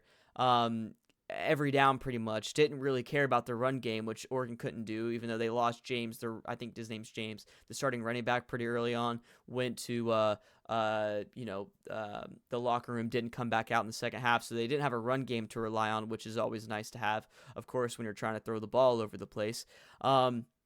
Yep. But yeah, man, I mean, it was just, there was nowhere for Dylan Gabriel to throw the football. And like you were talking about, you have this pass rush then from Ohio State, so there's no one open at all with the way that they were dropping. They were just being so creative as well with their defensive play calling and who they were dropping back there. Dylan Gabriel didn't know what was going on, man. It was crazy to see. 8 sacks. That's insane. So then he's stepping back trying to read the field, and then by the time he sees, okay, maybe I can go here, he's getting sacked, man. Johnson, the wide receiver for Oregon, got kind of injured early on, hurt his ankle, which it's like everything that went wrong for Oregon went wrong in this game. And yeah, Will Howard and Jeremiah Smith, man. Jeremiah Smith, it's funny. Ryan Williams was kind of the young guy everyone was talking about at receiver, which he's still very good. But dude, Jeremiah Smith, this guy just looks more physical as a receiver, I think is the best way to put it. The dude just gets open every single time. I don't. The crazy. I'm sitting here as a couch defensive coordinator, and I'm going, yo, why aren't you bracketing this guy? And they were bracketing him, but he kept getting lost in coverage. That is an offensive play style and play calling by Chip Kelly. And he's had 2 really good games in a row. And that's something I mentioned last week, EJ, and I talked about it. I was like, can Chip Kelly, he's been inconsistent this year at times, can he call a really good game here back to back? He did. And now I have full trust in him to do that for the rest of the time that Ohio State plays this year. So yeah, Will Howard on the money on these passes, man. And the the little quick throw to Jeremiah Smith for a touchdown early on in this game really set the tone for the rest of the time they were on the field, and Oregon just couldn't recover. It was insane. Unbelievable. Yeah, it's unbelievable. And again, we just talked about earlier with the recruits from Florida going to Alabama and Ohio State. Guess who's one of them? Jeremiah Smith. He's from Miami. He's from Miami Gardens. So could you imagine you have Jeremiah Smith? See, this is why we were winning national championships, because you get players like Jeremiah Smith to play on your team. We'd be nasty if we had Jeremiah Smith. That's just insane. Mm-hmm. But yeah, it's gonna come down to whether or not Ohio State is still, like, if they're like Will Howard. I wouldn't say Will Howard is this just amazing quarterback. To be honest with you, Kyle McCord, I really don't even see a difference between Howard and Kyle McCord, to be honest with you. It's just you have a 12-team playoff this year and Ohio State makes it, because they were all mad at Kyle McCord last year because they didn't make the playoff. They would have made it last year if you had 12 teams. But anyway, Will Howard's good enough to get the ball to these playmakers on time, on target. And that's all you need to be a dominant team when you have this level of playmakers and scoring ability. The efficiency is out the charts. And to beat Ohio State, you're going to have to be able to control the ball on when you have it. You're going to have to run it, take somebody out. And it's going to be hard, but you got to have to do it. And you're going to have to play defense with offense. And Oregon is one of those teams that likes to score fast and fast break offense. That ain't going to beat Ohio State. You have to, like Michigan. Go back and look at the Michigan games, people, because this is the only time Ohio State loses. How does Michigan beat them? You can't. You have to slow the game down, punish them at the line of scrimmage, and then you have to have a defense that takes something away. If you give them everything, all you can eat buffet, game over. Yeah, and Ohio State's a team that, to win the national championship in college football and really any sport, you can think of, you have to get better game to game. And Will Howard, Ohio State is a team that's done that. But Will Howard, the guy couldn't hit any deep shots the whole regular season. I mean, he hit deep shots, but they weren't pretty balls. He would underthrow a lot. Right. He was all over the place with it, very inaccurate. Even the Michigan game, same thing. But God, bro, these past 2 games, I don't know what's gotten into this kid, but he's just, his timing is great. Against a pretty good defensive line. They've been playing good defensive lines. And Will Howard doesn't even, the Ohio State offensive line has been a big issue throughout this entire year. And fans know that, which is why they hit the portal pretty hard and got a couple guys out of the portal and stole them from us. Good job, Billy. No, but he's been playing lights out these past few games. If he can keep this up, Ohio State, it's going to take a lot to beat them. Let me just say that. So they're a really good football team. So yeah, crazy game, big win for Ohio State. I picked Oregon to cover. They did not. You picked Ohio State. Ohio State takes it. So good job, EJ. Last game gets moved to January 2nd. We have Notre Dame versus Georgia in the All-State Sugar Bowl, one of my favorite bowl games. It's just iconic, legendary. Notre Dame wins 23-10 after Georgia was favored by 1.5. I picked Notre Dame. EJ picked Georgia, so we end off the playoff 2-2 each. On covering, this was a crazy game, man. An insane game early on. Not a lot going on offensively. And then Notre Dame just scores how many points in the matter of just a few seconds? It was insane. Georgia tried to play aggressive going into halftime, and they did. They played aggressive, bit him in the butt. Notre Dame gets the ball in the red zone from Georgia after they had the turnover. And then Notre Dame goes in and scores a touchdown. So it goes from like being, wasn't it like 3-0? I think it was like 3-0 to being 13 to 3. Or sorry, it was I think 3-0, and then it was 13-3 going into halftime. Notre Dame on top. Notre Dame comes out in the third quarter, puts more points on the board, and then Georgia's then scrambling. And they put a lot of pressure on Gunnar Stockton in that second half to throw and make plays happen. They did a really good job play calling, I will say that, of trying to put him in good situations. Mike Bobo, right, is the offensive coordinator there. Did a good job of creating some easy passes for him against this Notre Dame defense. But yeah, they just really could not create anything down the field, man. Could not be efficient enough. Notre Dame did a really good job of time possession. They dominated that. And ran the ball really well. Riley Leonard didn't even throw for 100 yards in this game, right? Wasn't like 90 yards passing in this game, but ran the ball really well. This was like a very typical Notre Dame game. This is the game that Marcus Freeman wants to play to win the national championship, and that's don't rely on Riley Leonard throwing the football, which I talked about. Rely on your run game, keep time of possession, don't make a lot of mistakes, and play good defense. And honestly, that'll win you football games. It's a very old metric and style to go by, but hey, if you stick to that, you can win, and they showed that in this game. So yeah, big win for Notre Dame. Getting the win here, make it to the semifinal, and now the 4 teams that won and are making it to the semifinal all have one of the coaches will be the first coach or their first time winning a national championship. So this is gonna be huge for all 4 of these programs. And yeah, like I said, big win for Notre Dame here. Yeah, man. Here's the deal with this game.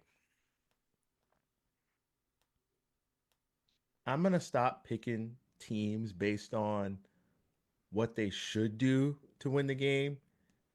And I'm going to start picking based on what they're probably likely going to do. Because in my head, the dynamic was you don't have Carson Beck.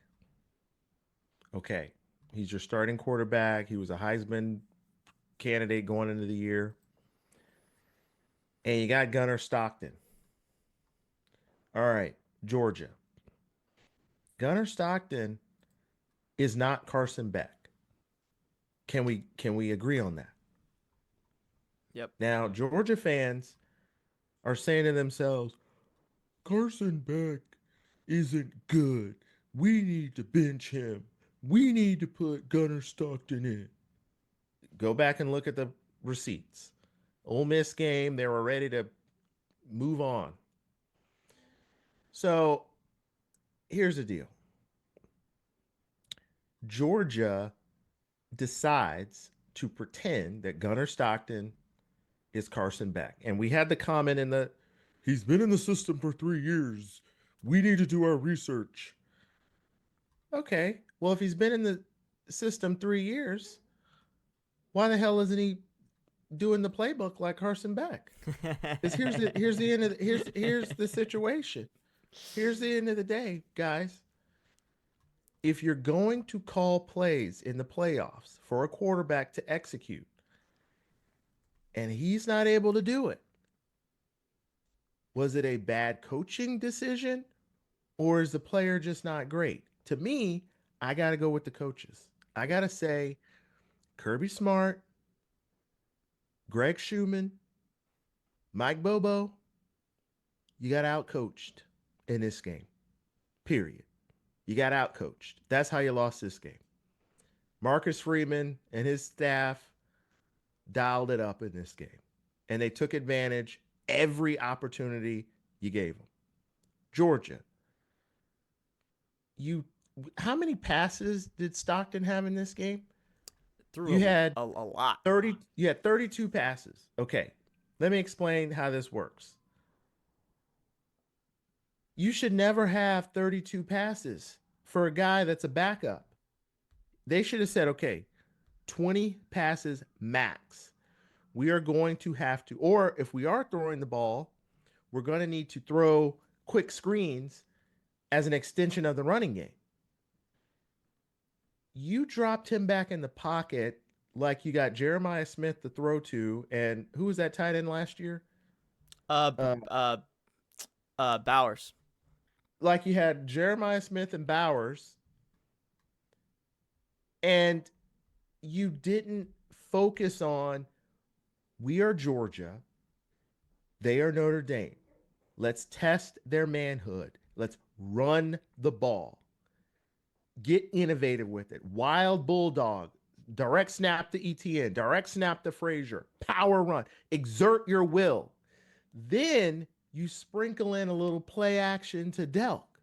Then you play action and you go deep. You Jake Fromm them.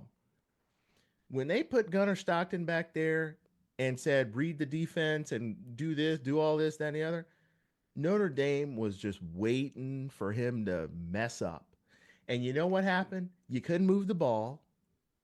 And you were 6-3. You got down 6-3, which was terrible. But I'm thinking to myself, okay, take a knee, run it with ETN, go into halftime. You were lucky that that fumble from ETN, which I thought Frazier was going to be the one that fumbled, it was ETN. Even though that fumble by ETN was, um, it wasn't like he was carrying the ball for a couple seconds and they stripped him. It was like they handed it to him and the helmet's immediately on the exchange point and the ball's flying all the way. So it was a fumble, but it wasn't like he got the ball stripped. He's actually a really ball secure running back. But anyway, then you have 53 seconds. What are you doing, Kirby Smart? Kirby, you're not driving the field from your 20-yard line with 50 seconds to go in a 2-minute drill against the Notre Dame defense when you couldn't move the ball all first half. And you drop him back in a pass that who you throwing to? Nobody's been open. You haven't been able to scheme up anything in the first half. Take your lumps, take a knee, go to halftime down by 3, and figure something out on the chalkboard at halftime. Yep. And you know what lost you the game? You thought wrong. And then Notre Dame came off that edge and said, give me that boy, Stockton.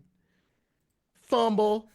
Then what happens? Notre Dame gets the ball, and because they are doing what they were coached to do, run the ball, Georgia thinks, okay, they're going to run it. Let's get up here and stop this run. And what does Riley Leonard do that was so beautiful?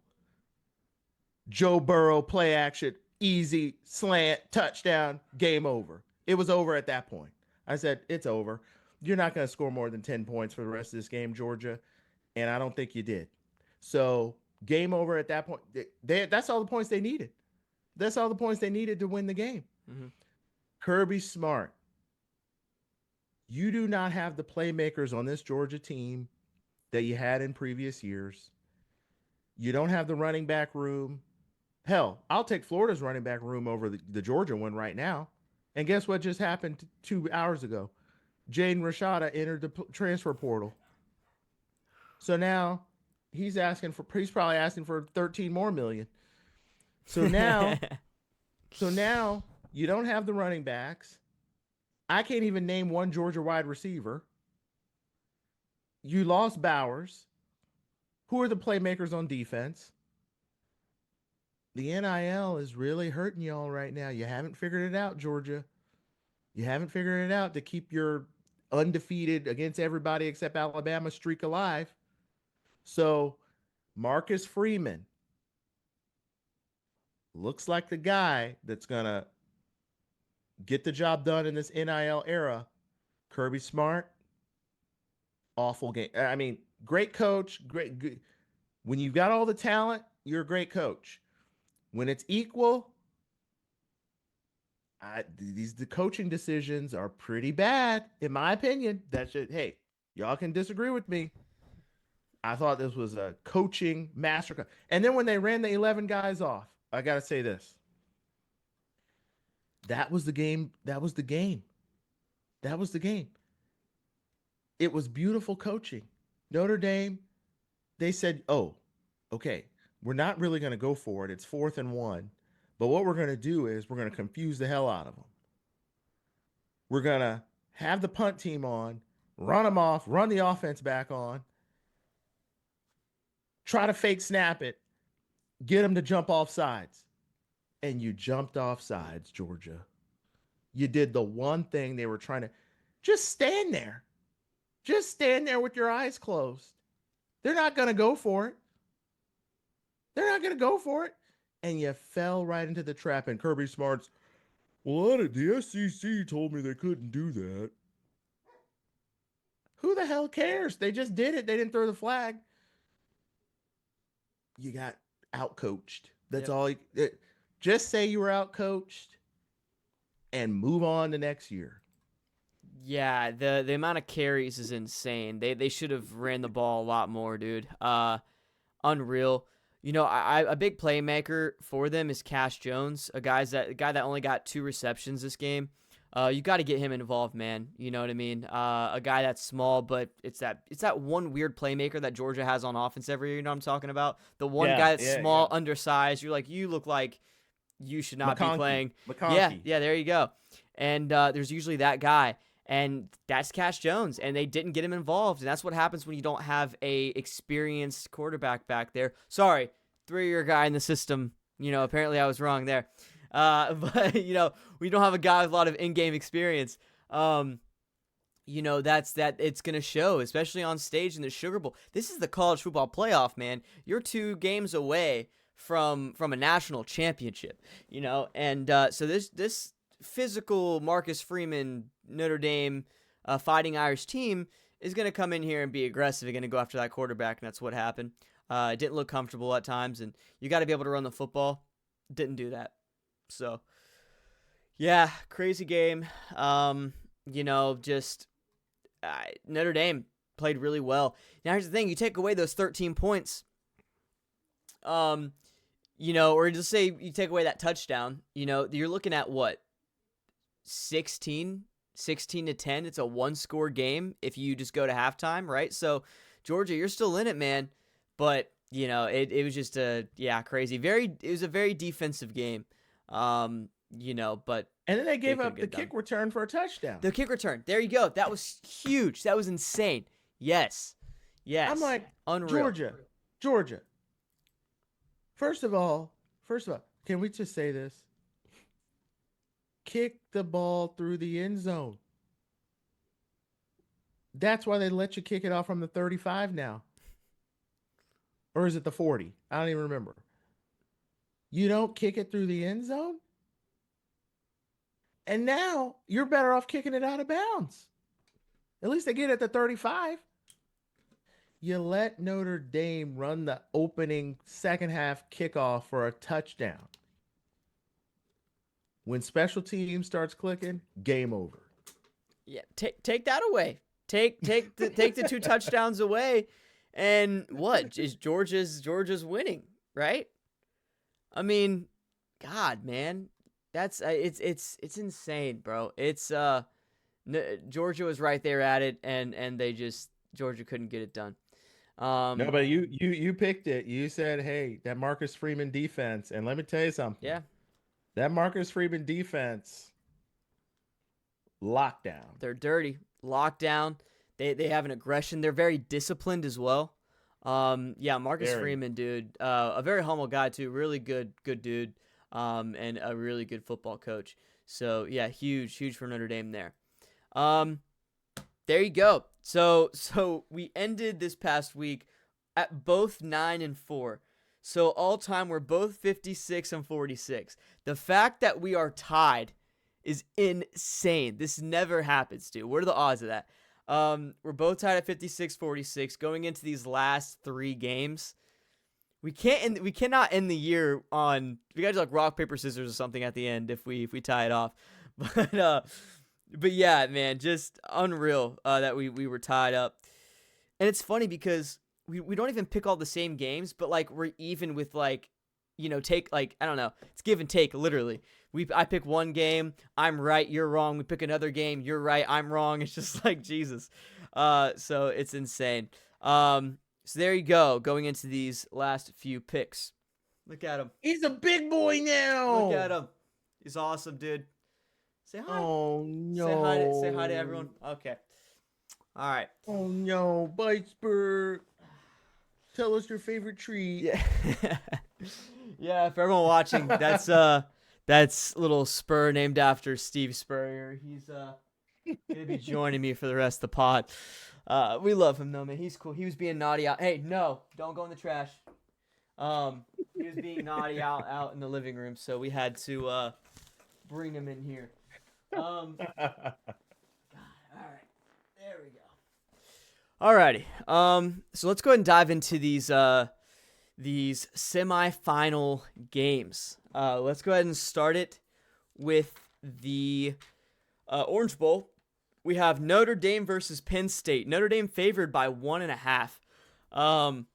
Man, gonna be one hell of a game. We were talking about this before the podcast, EJ. These two iconic historical programs coming together, clashing for the for first time in a while. This is a helmet game, as they call it.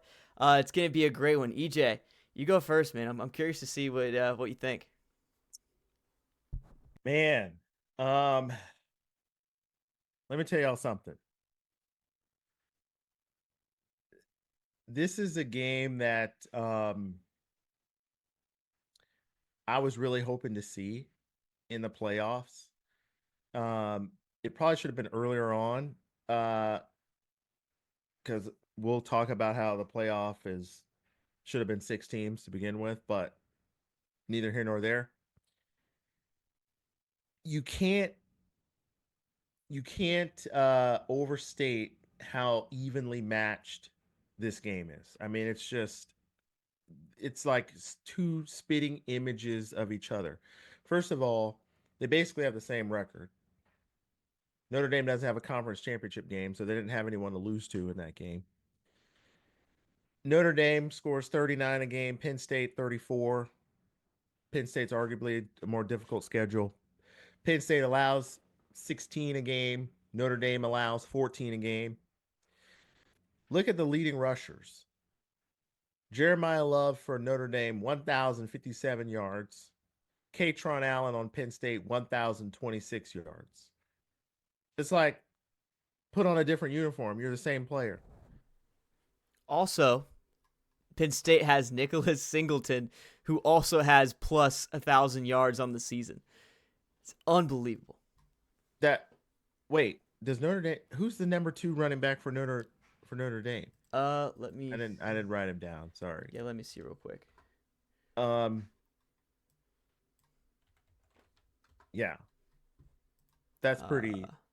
No, it's unbelievable. Like the fact, which makes the whole game earlier what we were talking about, Penn State versus Boise. It's like, why not run the ball more? You know what I mean? You have 2 guys that are plus 1,000 yards, and you're trying to throw the ball on a 3rd and 1. Insane. The second rusher is the quarterback, Riley Leonard, with 830 yards. Insane. So let me just tell y'all like this. Let me just tell y'all like this. It's in Miami, so we don't have to worry about the ice, the Arctic blast that y'all are getting. Notre Dame's favored by a point or 2 points. I always ask myself, and we talk about this every week. Who's got the better defense? Who's got the better quarterback? This is a game where I don't know. If anything, it's one team has the better defense and one team has the better quarterback. You're splitting hairs. Like, is Penn State a better defense than Notre Dame? Is Riley Leonard better than Drew Aller? Here's the thing.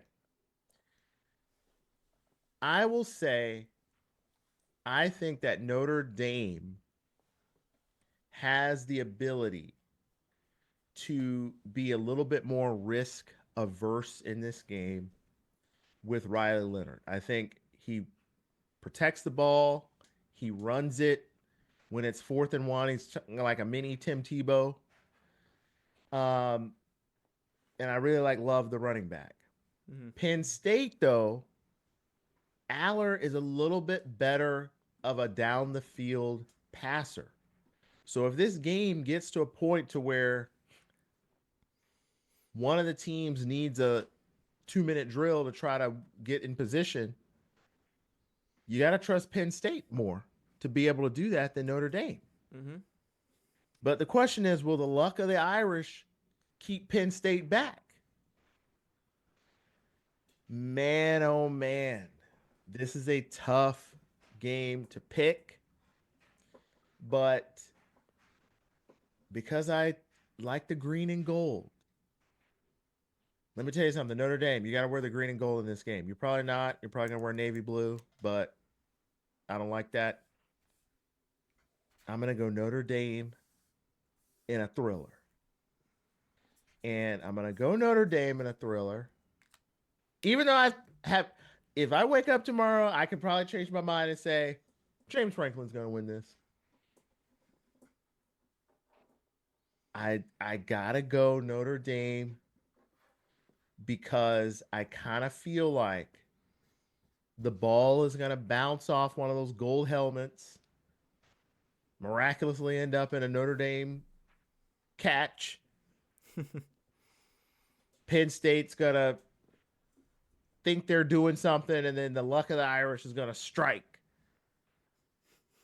Give me Notre Dame in a thriller in Miami. Marcus Freeman gets it done. An Arctic Blast, Miami. Love to see it. Yeah, dude. Listen, I think you can look at both these games, the Notre Dame versus Penn State and Ohio State versus Texas, on run defenses. I think if you just look at the run defenses, it tells you the game. Both teams are gonna want to run the football, as we know, right? Like you were talking about. Notre Dame, you have Jeremiah Love back there, a guy that, one of the first plays in the Indiana game, just has a 98-yard touchdown, the longest rushing touchdown in college football playoff history. And then you got Riley Leonard, who's a quarterback who has 830 yards on the season, which in college football is crazy because sacks count toward your rushing yards. This guy's insane. Loves to run the football. Physical. Do you remember in the last game Notre Dame played where he literally, against Georgia, where he dove for the first down over a guy like Superman, just like your hat, dove over the dude? It was insane. So yeah, absolute monster a performance by him whenever he runs the football. But here's the thing. Penn State has the 8th best rush defense in the country. Ooh. Notre Dame has not played a lot of big talent when it comes to defenses this year, like you talked about, their strength of schedule.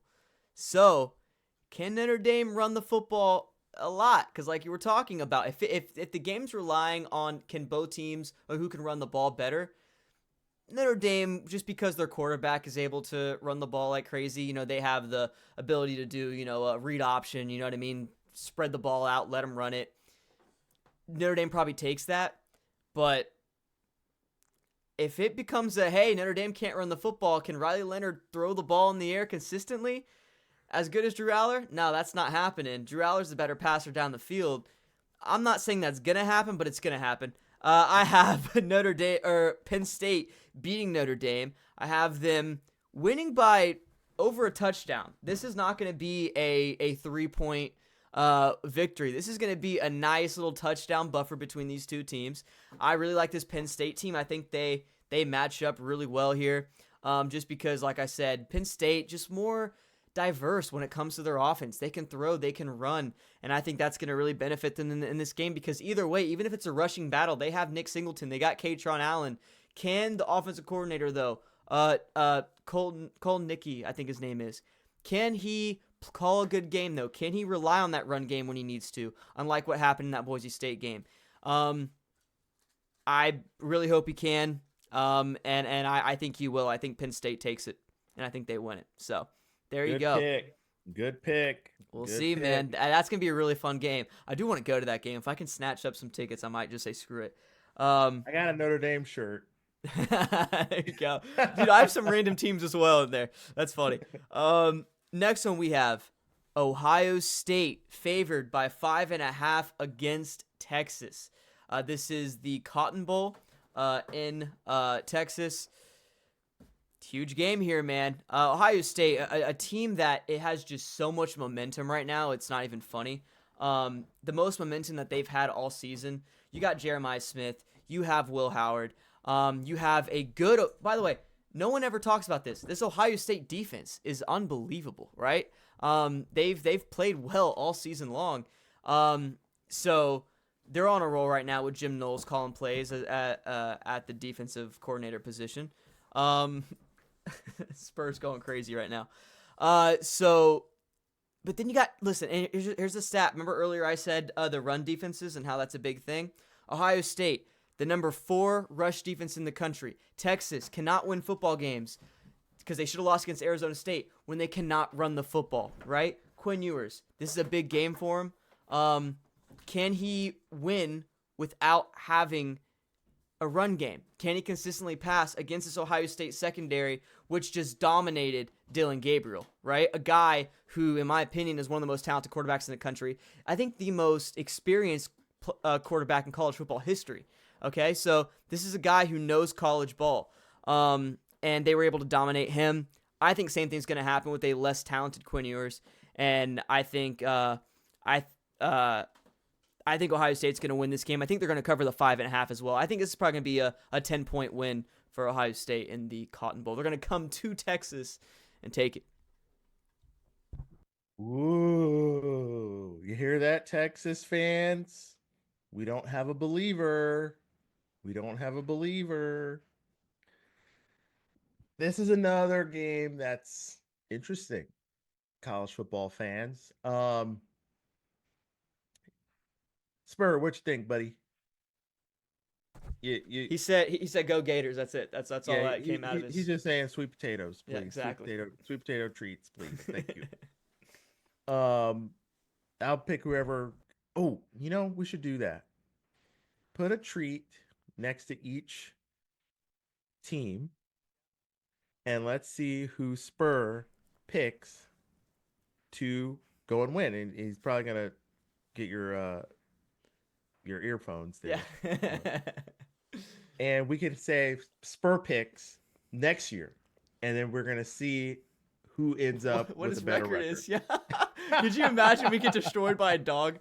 That'd be brutal, dude. Our egos would be destroyed.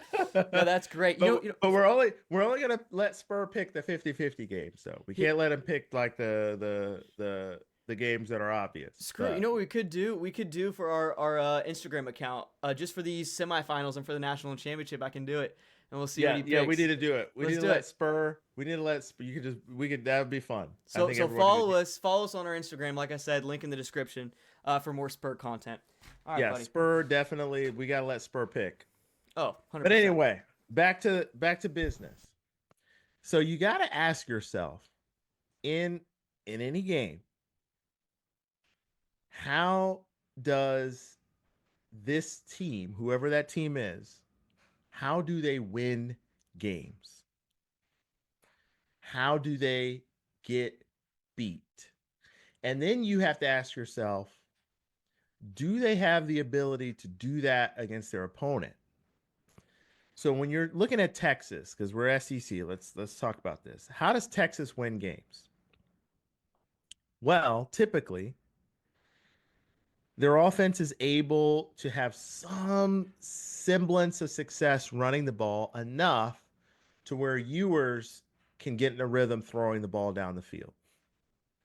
They've also had the luxury of not playing a team that can really physically manhandle them, except for the 2 times they lost. So let's analyze that. Both times that Texas lost, they were manhandled by Georgia at the line of scrimmage. And not really manhandled, but just they were not able to exert their physical dominance, and they were not able to get the offense going in any form or fashion. When you look at Ohio State, this is a team that, how do they lose? Well, they lose if they allow the other team to maintain possession of the ball, keeping their offense off the field, and taking advantage of opportunities, also turnovers. The thing about this game is I just don't I'm not a believer in Steve Sarkisian's offensive style in this game against Ohio State. I think Texas has the players to hang with Ohio State and keep this a game and keep it going, because I like that Texas defense better than Oregon and Tennessee. But when you look at this game, you've got to maintain possession, run the football. You've got a couple of really good running backs. You got Quintravion Wisner. You got Jaden Blue. Power run. I don't think they're going to do that. I think they're going to snap it to Quinn Ewers, and they're going to say, Quinn, throw it 40 times. I just don't think that's going to be the winning game strategy in this game against Ohio State. I think Ohio State gets pressure. Quinn Ewers throws some picks, and then the avalanche starts. Now, maybe you put in Archie Manning. I think you try to throw him off a little bit. Why Still don't they? think it works. I don't know why they haven't done that against Georgia. If they would have done that against Georgia, they're winning those games, in my opinion. And you got to do something to throw off Ohio State. And Steve Sarkisian is cool, calm, and collected. He doesn't seem to be that type of you got to do a little beamer ball. I don't think they got it what it takes. You got to try to beat Ohio State by scoring at every opportunity. Texas has shown repeatedly they do not capitalize and put the foot on the throat of the other opponent. Give me Ohio State in this one to manhandle Texas up front. And I do think Texas keeps the game relatively closer than what Oregon and Tennessee did. But I just don't see Texas winning this game. I think Ohio State is too. Ohio State football kind of reminds me of UConn basketball. They just got it figured out. And I just don't think Texas has what it takes to win this game. Give me Ohio State to cover. I could see a 36 to 24 type game. Buckeyes get it done. Good pick. So you're going to have a Notre Dame and Ohio State natty, which once again, crazy helmet game, right? And then I'm going to have a full Big Ten championship with Penn State and Ohio State. Unbelievable. Yeah, both those sound amazing. We'll see what happens. So listen, one of us are going to be wrong. And when one of us is wrong, man, we'll see what happens. So it looks like it's not going to be coming down to that final game. Yeah, we'll see. I think the Notre Dame and Penn State game has a higher probability to be a really close one. But this Ohio State offense, like you were saying, number one, Texas does have a good front. Their front seven is very big. They're one of the, I think on average, the biggest in the country, if I'm not mistaken. So they got some big boys up there, man, at the defensive tackle position. Can Ohio State, though,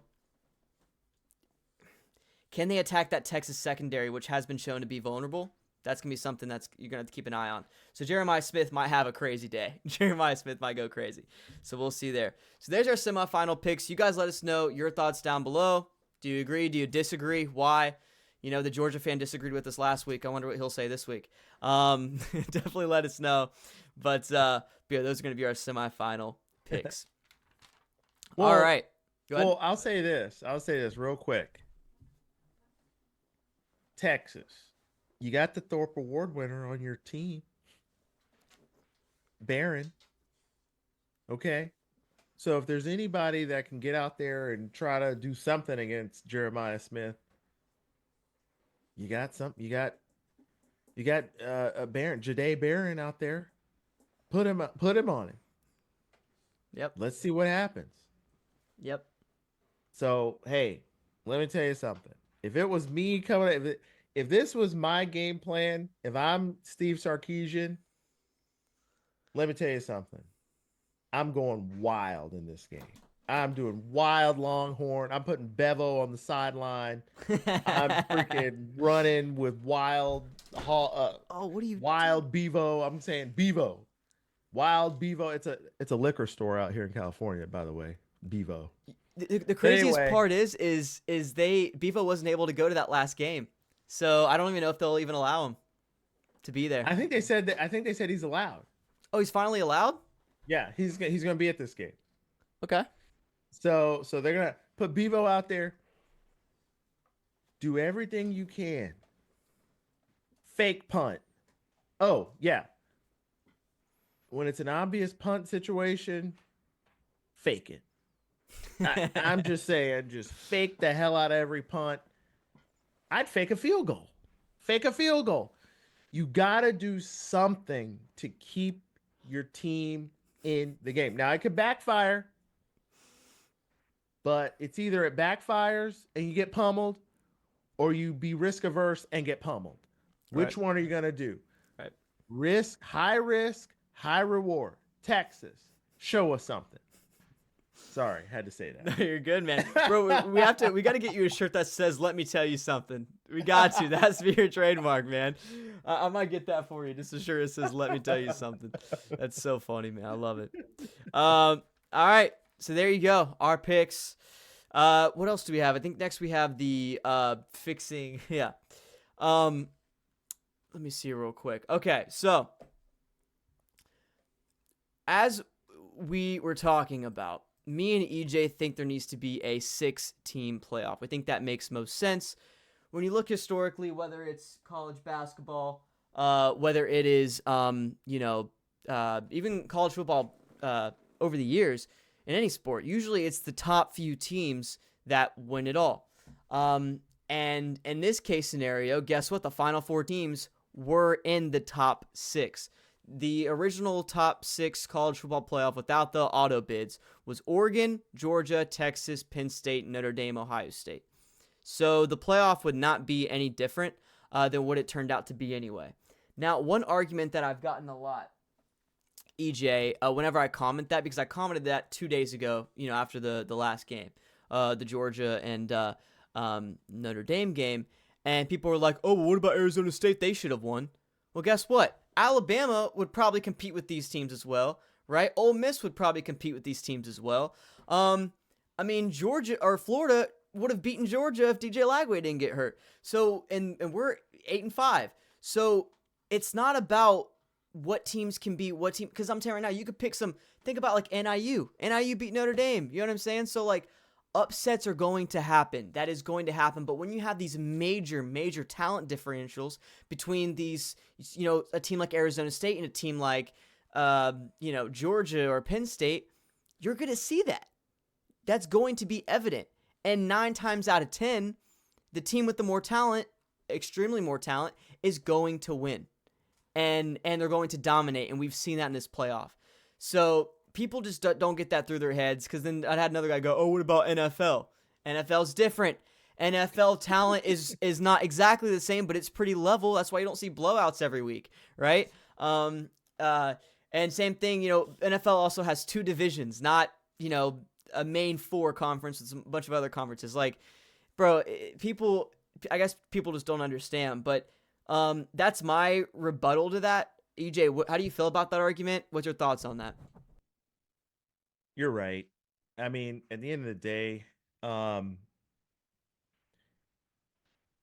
the national champion is rarely outside the top 6. I mean, let's think about this. Last year, what was the top 6? Michigan 1, Washington 2, Texas 3, Bama 4, FSU 5, Georgia 6. Now, only Michigan, Washington, Texas, Bama got to go to the playoff. What was the top 6 this year? Oregon 1, Georgia 2, Texas 3 again, Penn State 4, Notre Dame 5, Ohio State 6. So here's the thing. Last year, Georgia was number 1 the whole year. Lost one game, close game, SEC championship, touchdown to Alabama. They dropped them from number 1 all the way down to number 6 after that one game. Out of the playoff. And this year, what was the narrative? Well, we can't penalize teams for being in their conference champion. Well, hell, you did it to Georgia last year. You dropped them 4 spots. And let me tell you something. If there was one team last year that could have just figured it out and got angry and charged through the playoff, it was Georgia. Mm-hmm. That was a team last year that probably could have won the national championship if you let them in. I agree. Ohio State is that 6th team this year that now people are saying, well, this is the best team in the country. They're going to easily win the title. Well, not if you were doing the top 4. So, and Notre Dame wouldn't have even been in it. So the thing is, it's just a money grab to do anything beyond 6. If you do beyond 6, you got to just do 8 and then say, well, let's just have the conference champions be in it, if that's even what you want to do, because the conference champions all lost. But I think you got to go top 6. They're going to expand it even more than that. But again, the best team in the country is rarely outside of the teams that are ranked 1 through 6. And there you go. And I think it also comes down to, does it, so this is my point I was going to get to. I didn't say it because I was rambling about the people commenting. But my point is like, any team can beat any team this year in college football. You know what I mean? Like I said, NIU beat Notre Dame. Does that mean that teams deserve to be in a playoff conversation? No, it doesn't. And Arizona State, very, very talented team, right? But you go, I'm sure if you play that Texas game back, I would say 7-8 times Arizona State is winning that game. Or, Texas is winning that game. Then you got a game like Ohio State and Oregon. Okay, I'm saying right now, we probably got the craziest outlier I think that could have possibly happened. Personally, I think, go look back to what happened in the regular season. Oregon can put some points up, man, and they can compete. And I think it was really just a Spurs. You just pushed my chair down, bro. He's not letting you off the hook. No, he is not. Come here, bro. Stop. I'm sorry, dude. But yeah, so I just slowly sunk down. But so I just you can't let these, like, even it's like TCU 2 years ago, right? Was it 2 years ago? I think it was. TCU 2 years ago, losing their conference championship. Do you remember what the ranking was and who got left out instead of TCU? There's probably some really good teams that did. Well, TCU, they didn't drop them after losing. Well, that's what I'm saying. Exactly. They kept them in there. Right. And they somehow upset Michigan. So people were like, yeah, we should have kept TCU in there. So, but then they get destroyed. Like, that's my point. So those upsets can happen, but you can't keep up with that when it comes to your talent, and that was proven against Georgia. So let me see real quick. So the college football playoff final ranking. I'm gonna go 2023. Hold on, let me see. Is it 2023 or is that 2022? That might have been That was 22. 22. Okay, let me get that up real quick. Um, let's see who they left out. You got Ohio State, right? No, you have Alabama. That's not it. What's going on? I remember Georgia having to play Ohio State, and that was Yeah. really the national championship game. Okay, so this was it. So yeah, you got Alabama and Tennessee being left out of the top four. Two teams that are extremely talented and are going to be putting up a better fight than TCU. I promise you that. It's crazy. I mean, I can't even begin to talk about. So you guys know my point. You know what I'm trying to say. I just think some teams deserve it. Some teams don't deserve it. And in my opinion, Arizona State doesn't deserve a shot at the national championship just because their talent is not up there. And also, too, because they lost 2 regular season games, man. One to, I think, BYU, was it? And then another one as well. So they don't deserve to win those games. And then, or they don't deserve to be in the spot they're in now.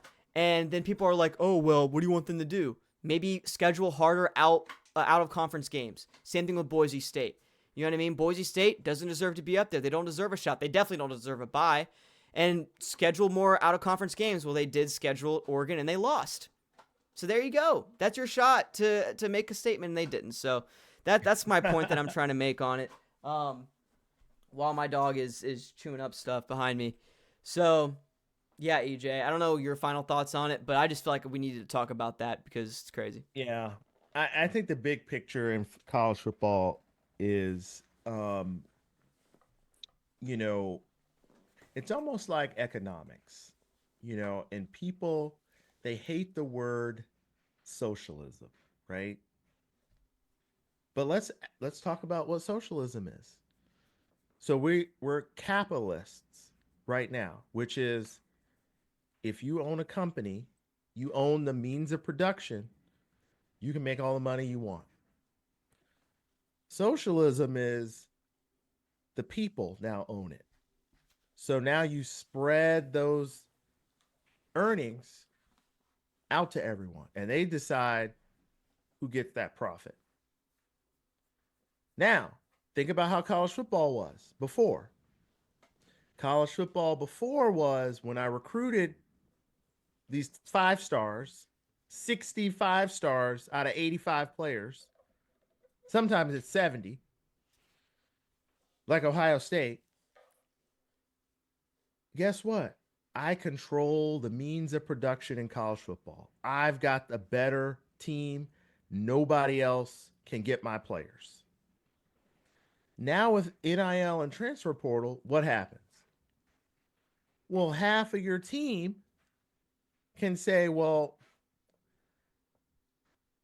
I don't want to sit on a roster for 3 years and not be able to play and showcase my talent. I'm going to go to another team where I can be the starter. Mm-hmm. And so now it's, I don't want to say the word socialism, but it's a little bit more socialist. You know why? Because more teams can get your players through the transfer portal and you can't hoard it all and win all the games because you got all the talent and no one has any of the talent. Now, in the NFL, they have rules against that. Right. They have salary caps. They have, if you're the worst team, guess what happens? You get to pick, you get first dibs. Are they going to do that in football? You're the worst team in the SEC, so you get the first dibs at who's in the transfer portal? I would love that. That would really make people think about jumping in that transfer portal. Yeah. Wouldn't it? They've got rules in the NFL to keep things even. But every now and then you get a generational player like the quarterback at Kansas City Chiefs, and now you can't stop him. But anyway, or Tom Brady or whoever that, Eli Manning. Wait, was it Eli Manning that was really good? Yeah, he was pretty good. Eli, Peyton, yeah.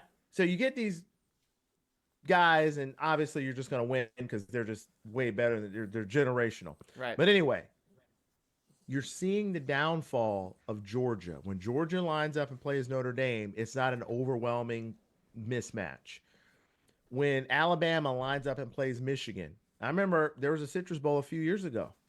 Alabama dog walked Michigan. That's not going to happen anymore. Who can coach? It's going to come down to coaching. It's going to come down to who can get the better quarterback and who can play a little defense. There you go. Totally agree. Totally agree. I think we both should be co-commissioners of college football. But it's all about money, so they're never going to allow that to happen. But yeah, man. So I think that's kind of all that we wanted to hit for the pod today, except for the last thing we want to talk about, which is the Gator basketball team. EJ, take that away, man. Obviously, rough one, man. A rough one in the start of a crazy, crazy run here with some tough teams.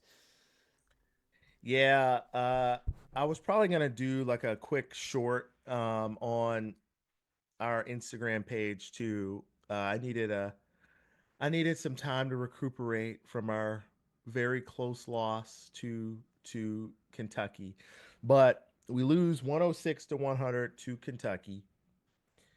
Just an incredible basketball game.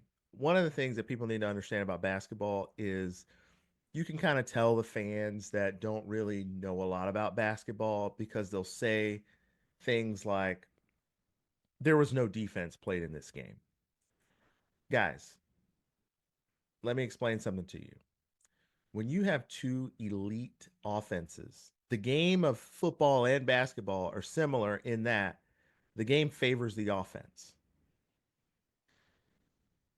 If you have elite offensive players that when they just shoot the ball, it goes in, there's no defense. Okay? So the defense doesn't exist in a game like this. Kentucky shot 58% field goals from the floor, which is like insane.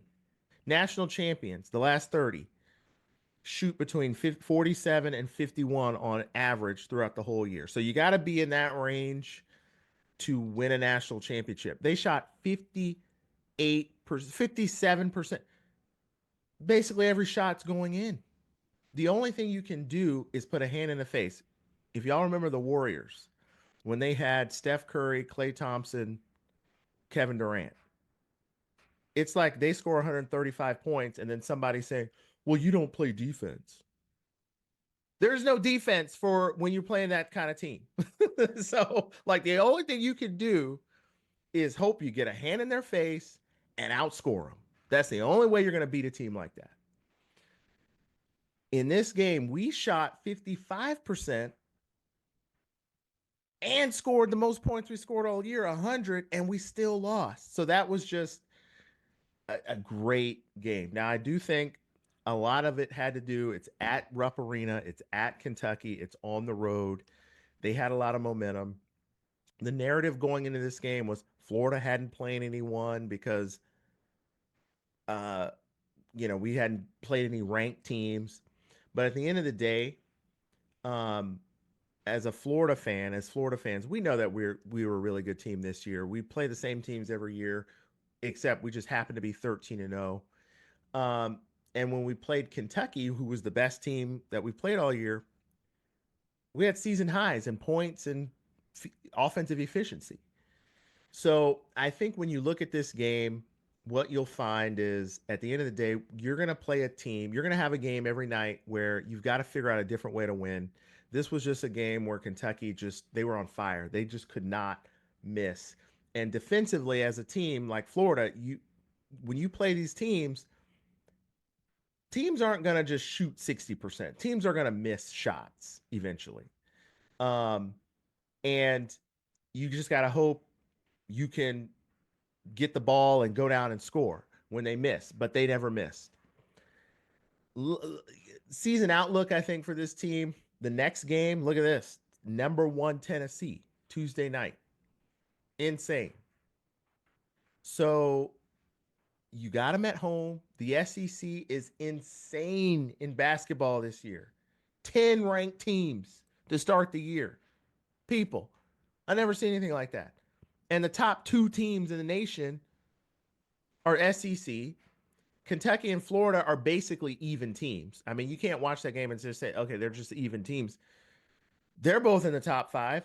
So you got a chance to beat Tennessee because you're playing them at home. I think it's a must win. Because I think if you lose this game on your home court, it it sends a message that you're a good team, but you're not national championship worthy. This is a game we got to put up or shut up. D up. Tennessee's got a really good player. Chaz Lanier can make shots. Got to stop him, but you got to protect the home court because we do have to play in Knoxville, which is not going to be easy. They're probably going to be favored to win that one. We've got to protect home court. Fascinating season for basketball. Do you But feel man, we like got some ballers. we need to come out of this little 3-game streak 2-1? How do you Let feel me if we tell you come out 1 something. and 2? Let me tell you something. I going into this 3-game stretch, Kentucky, Tennessee at home, at Arkansas. I said if we could somehow beat Kentucky, we're going 3-0. Like that's just how it's going to play out. But if you lose to Kentucky, the Tennessee game, in my opinion, becomes kind of like a must-win situation. Not necessarily it's a must-win because you're not going to miss the tournament or anything like that. It's a must-win to kind of prove the haters wrong, the doubters wrong. Prove to yourself that you are an elite basketball team. You got to win that game. If you can beat Tennessee, you can go on the road and beat Arkansas. Arkansas is not nearly as good a team as Kentucky. Arkansas, they do not have shooters like Kentucky. They're going to just make everything. And then Tennessee just played Arkansas and beat them by 20. So if you can beat Tennessee, I feel really good about going to Fayetteville and playing at Arkansas and having a really good chance at winning that game because Arkansas is not going to shoot 60% field goals against us. That's ridiculous. Like the usually teams shoot like 40, mid 40%. And we had like the number one field goal percentage defense, largely because we play teams that can't make every shot they shoot. But yeah, so I really do think that if we can beat this Tennessee team, we're going 2-1. If we can't beat Tennessee, who knows? It's gonna be interesting, man. Yeah, it's gonna Oh, be there great. we go. Yeah, it's gonna be really interesting. Like you said though, we got one hell of a team. I agree. I think it's a must win, especially going 0-2. Your first two losses like that, back Yeah, to that's back, would not good. be just for your overall momentum and morale. And then you go on the road right after. That's even though Arkansas is not great, that's just you're not gonna have that energy. So Yeah. I know you've seen basketball teams fall apart. We've seen Florida teams go through this. You know what I mean? So if they can, I agree. Get that win Tuesday. I'll be watching. Get that win Tuesday. That'd be huge. So we'll see if they're. It's sold out. Rowdy Reptiles, get Oh yes ready. sir, yes Woo! sir, dude. It's gonna be bumping in there, man. Um, Must win. Must win for sure. So, like EJ said, he'll keep doing reels and stuff, man, on our Instagram. Link will be in the description below to go to our Instagram, and you will see all the fun stuff there. EJ, any last words? Anything else you want to mention to the people out there? We love you guys. Keep commenting, like, and subscribe. And give us some if you got something constructive to say, give us some honest feedback. Let us know what we got wrong, what we got right. Let us know what you want us to comment on a little bit more. We'll be more than happy to let you guys know. I know we comment on everything college football that's going on, and we don't know as much about the other teams as you all do as fans of those teams. So, if we don't pick your team to win and you're not happy about that, give us your informed opinion Right. about what we got wrong And hey, that's what it's all about. That's what it's all about. Yeah, if we get your quarterback's eligibility wrong as well, and he's, then let us know. But no, being serious, we love y'all. Definitely, like EJ said, we want to have conversations, man. I love college football. I love tradition, and I love talking to different people that are big into other teams, man. I find it fascinating. So, but yeah, we really do appreciate you guys, man. We'll see you next week. College football semifinals this week. Florida versus Tennessee basketball this week. Gonna be one hell of a week, baby. Appreciate y'all. Have a great rest of y'all's week. We'll see you next week. Peace.